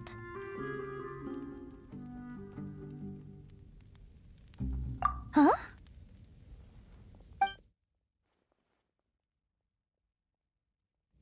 Goodness gracious. Are you serious? She said that even the god's gaze has blind spots. Pretty bold if you ask Paimon. Most people would believe the gods to be all-knowing, right? The Hexen Circle members are certainly anything but ordinary. As for the mage named N, the old hag has mentioned her a few times. She said that N's sense of direction is incredible, and that she loves guiding those who are lost. But I've never met her, and if she were still alive, she'd be... Well, suffice it to say that the hag's at least a few hundred now, and N's been around for longer than that. Whoa, the Hexen Circle sounds like a scary group. But they must really stay in shape to live so long. Their abilities alone are pretty terrifying. If she came to see you personally, then the problem you're facing must truly be of great importance. Well, it's not like Paimon could understand anything she said. Yes, she was quite cryptic, but I suspect she means that there is still a way to turn things around. She didn't say when or what that would be, though, so... Perhaps it is something that you cannot know right now.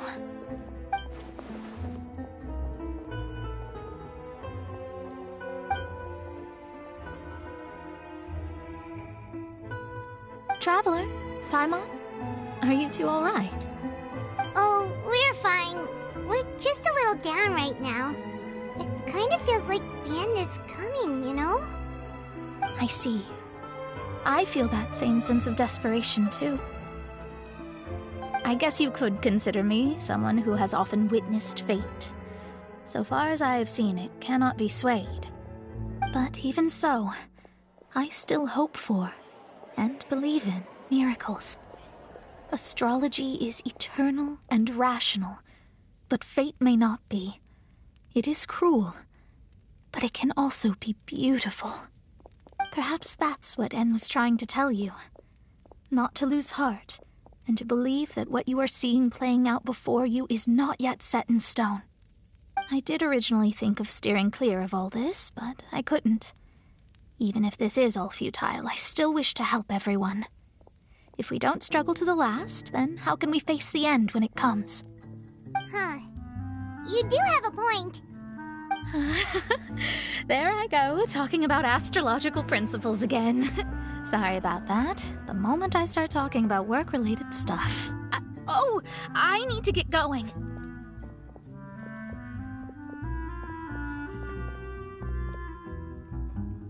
It was worth trying to comfort you, even if only a little.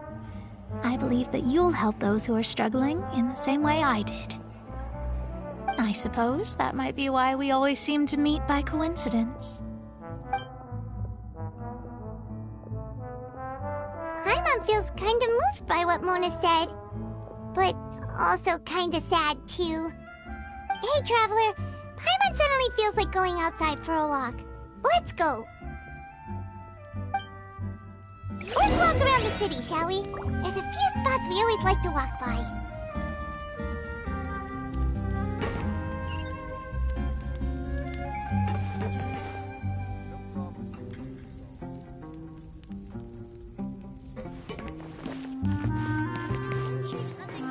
It's way more fun than I thought.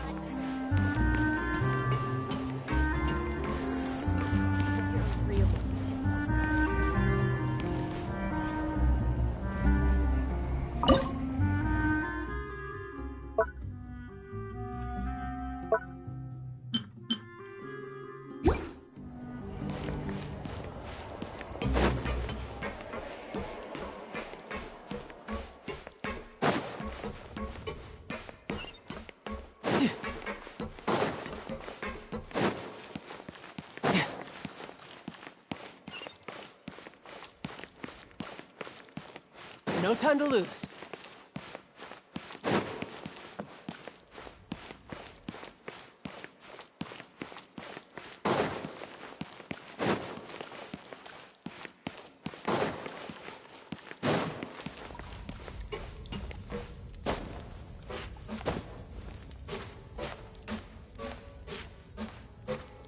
Yeah.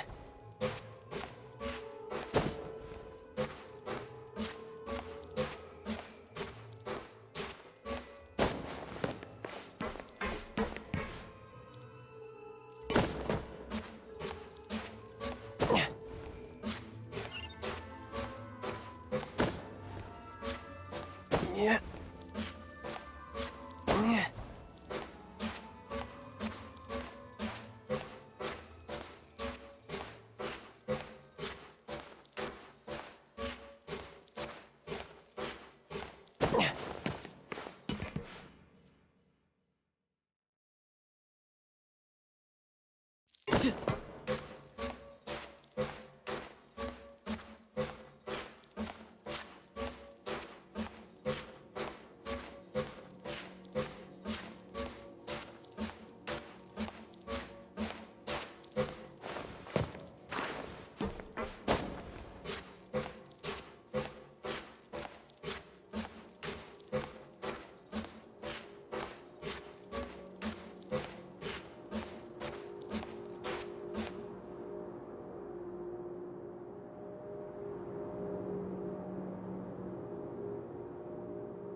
Yeah.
anyone doing maintenance on this, statue?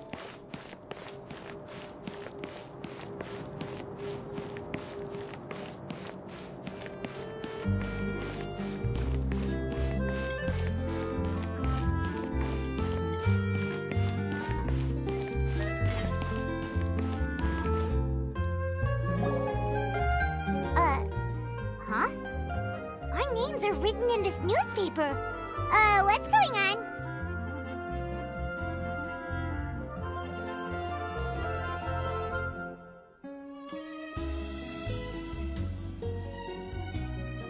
Let Paimon see! The underwater stronghold, the Fortress of Meripede, has continued in its noble autonomy, but that does not mean that others cannot interact with it. My recent attempts to enter the fortress bore little fruit. Huh. Guess Charlotte still hasn't given up on that. Thus, did an Outlander friend become the focus of this report. A blonde adventurer with their white fairy, legends trailing in their wake. It is said that this mysterious traveler once visited the underwater fortress. So while the fortress's interior remains a mystery behind closed doors, do not fear, for the tales of the traveler contain surprises in spades. Journalist Charlotte's biggest scoop yet, the Traveler's Trail, World Walker. Huh. Charlotte took so many awesome photos of us and we never even noticed her. She hasn't been able to get a hold of anything at the fortress, so since we're easier to find, she's using us as the subject matter instead? Ugh, seriously? Well, fine. Those headlines and photos do look cool, so Paimon will forgive her this time.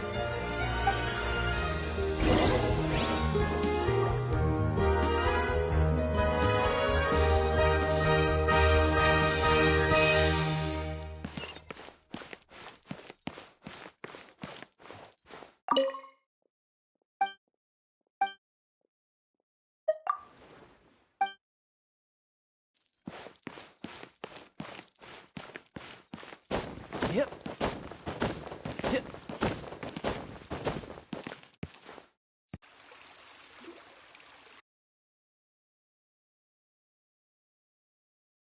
We're here!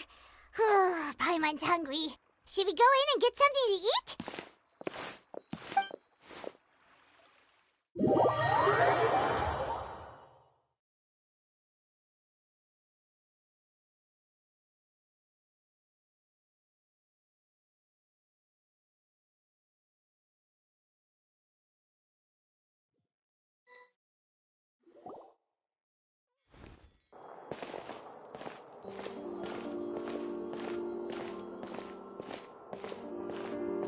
Hey, quick! Look! That's the limited edition only 16 slices a day cake! It was so delicious the last time we tried it! Despite the tense situation we were in, let's give it another go. Paimon's sure it'll be great! One slice of cake, please. Someone showed up after all! Oh, wait, you're the one from the Palais Mermonia. Oh, are you here to buy cake too? It seems Monsieur Neuvillette was right. You really can eat. Wait, did he really say something like that? That's right. Even he has his own preferences when it comes to food. As for me, I love the cake and coffee here. Do you come here often? Usually every day. Every day? It's part of my daily schedule, apart from work. I shall have my cake and coffee. Then what if someone told you one day that this place would be closing soon, and you wouldn't get to eat cake here anymore? What would you think? But why would it close? Well, Paimon doesn't know either, but maybe the waters will rise tomorrow. You know, like in the prophecy. Oh, the prophecy.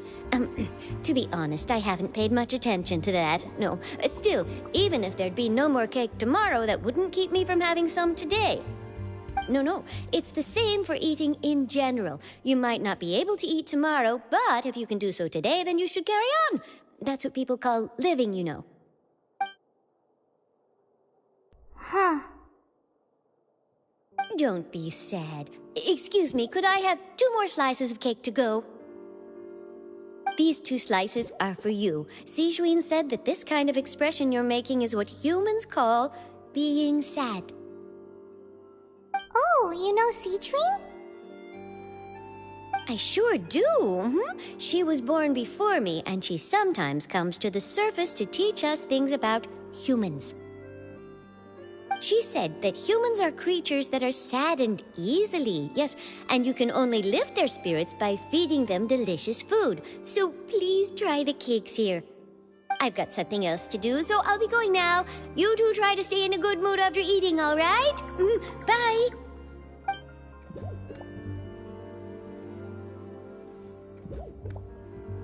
And there she goes. All right, let's dig in. I'm unsure this cake will be delicious.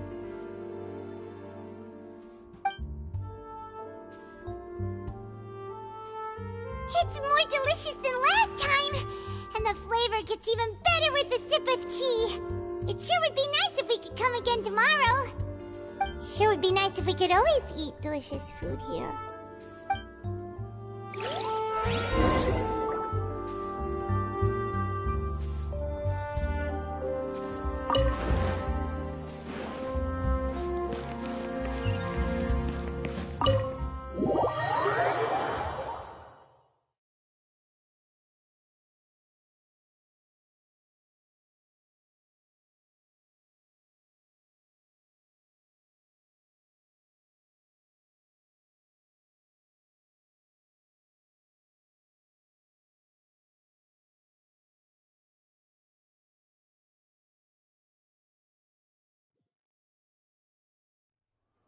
Oh, we're near the Seabird office. Let's go look for Charlotte and have a chat.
Wow! If it isn't the Traveler and Paimon! Oh, have you seen the article I wrote about you? Ha! You've got some nerve! You just used us to make some quick mora!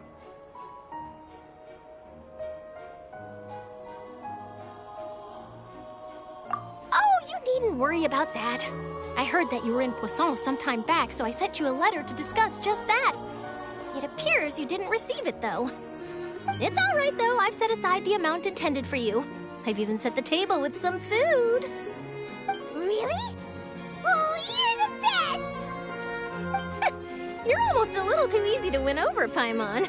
If I were a journalist with ulterior motives, you'd be in trouble now, you know. Oh, Paimon knows you're not like that. Still, what brings you here all of a sudden? Were you looking for me? When Mona mentioned you, we thought of coming to see you at work. I see. It seems you've already bumped into Mona here in Fontaine. So she mentioned me? What did she say? She said that you're a real daredevil of a journalist. Nice. In which case, can this daredevil journalist dare to request an exclusive interview with the legendary traveler and Paimon? Huh? So your article in the paper today doesn't count? Oh, of course it doesn't. That was more like live photography. What I'd like to do is dive deeper and ask you to talk about the things you've seen and experienced.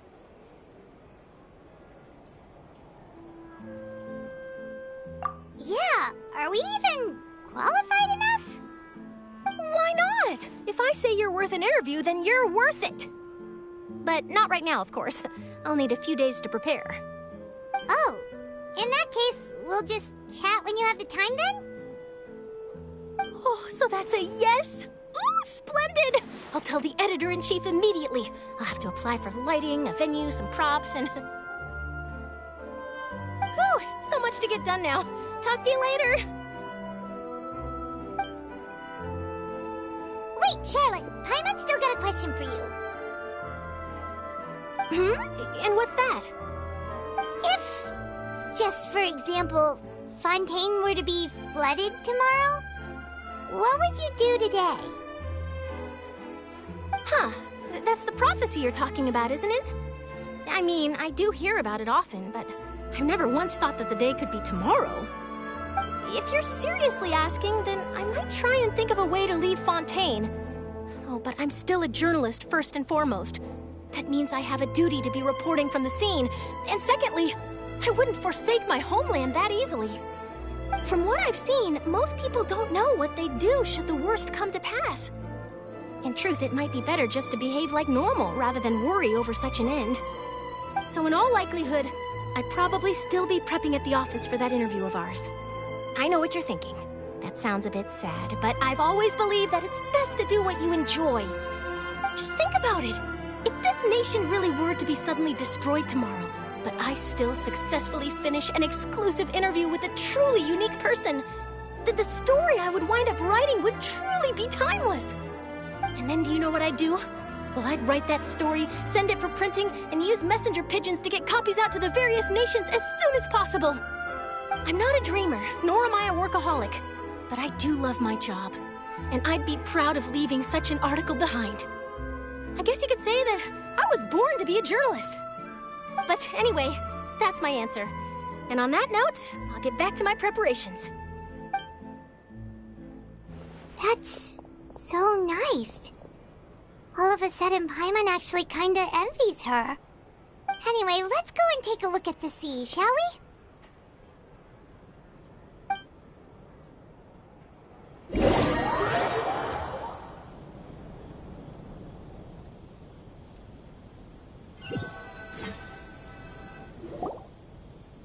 The sea breeze and scenery can be a pretty soothing combo, huh? Paimon's been thinking. If it wasn't Fontaine, but all of Tevat that would be destroyed tomorrow, where would we go and what would we do? No, Paimon should ask, if you could choose, what would you like to do?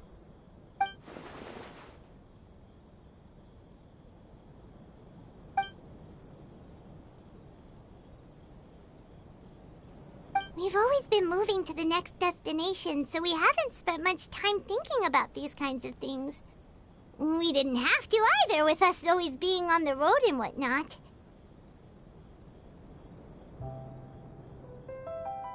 You mean, still traveling? Huh. Wait, isn't that what we've always been doing?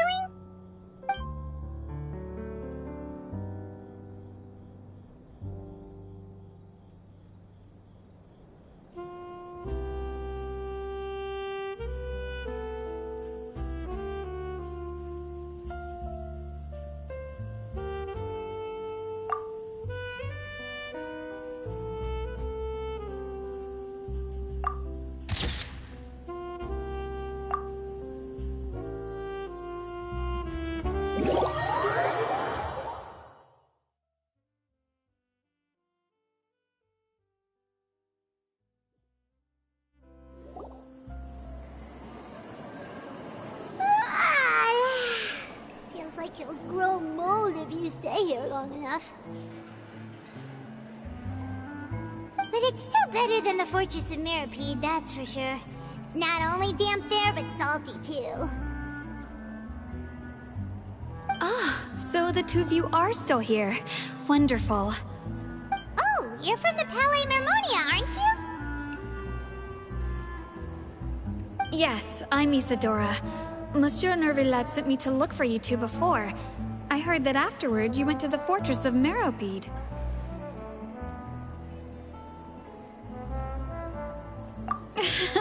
Not at all. I'm well aware that you're friends of his.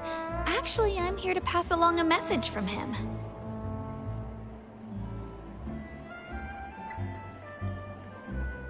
Yes, inside the Opera House.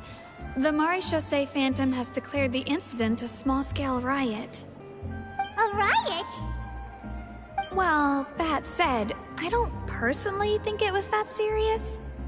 Lady Farina was watching a performance at the Opera House, and while she was resting during an intermission, some other audience members suddenly started harassing her, loudly accusing her of doing nothing about the prophecy crisis. And before she could respond, others started to join in. The crowd continued to grow, and protests against the Hydro Archon started to break out. So people have started to put the blame on Farina. Guess they finally found an outlet for the pressure they've been under due to the prophecy. I agree. People will naturally rely on gods, as is customary. But the moment people feel threatened, gods are also the first to be blamed. So what happened after that? Is Farina okay? Seeing that the situation was spiraling out of control and that further argument was pointless, she claimed that she'd gotten tired of this and left in a hurry. The Maréchaussée Phantom had their hands full maintaining order and did not catch where Lady Farina had gone. Only when things had stabilized did we realize that she had gone missing. So, you mean she's still missing? That's right. The Maréchaussée has dispatched many people to search for her, but we don't have any leads yet. That said, I don't think there's much to worry about. She is a god after all. Even if she were to fall into the hands of rioters, what could ordinary people do to her?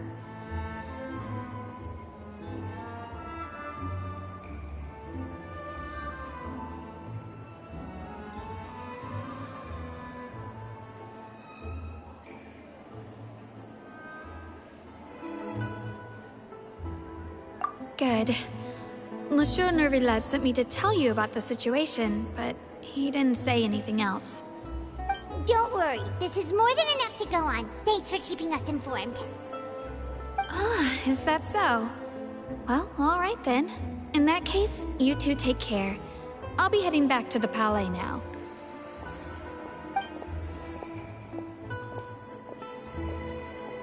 Well, sounds like we should hurry over to Poisson then.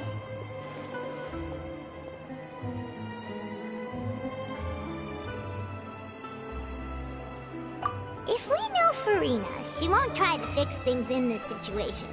Instead, she'll look for a place to wait out the heat. And, as we also know, she may be loud and dramatic, but she doesn't have a heart of stone. When Nervalet was talking to her in the Palais Mermonia, and she heard about Poisson, she couldn't hide her sadness and remorse. It would be hard for her to ignore being accused by the public today. Paimon thinks Furina's probably taken the opportunity to slip away to Poisson and try to relieve the sense of guilt that she's feeling. Huh. Well, what do you think?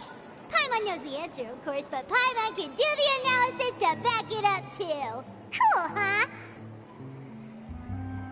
In that case, there's not a moment to lose. Poisson, here we come!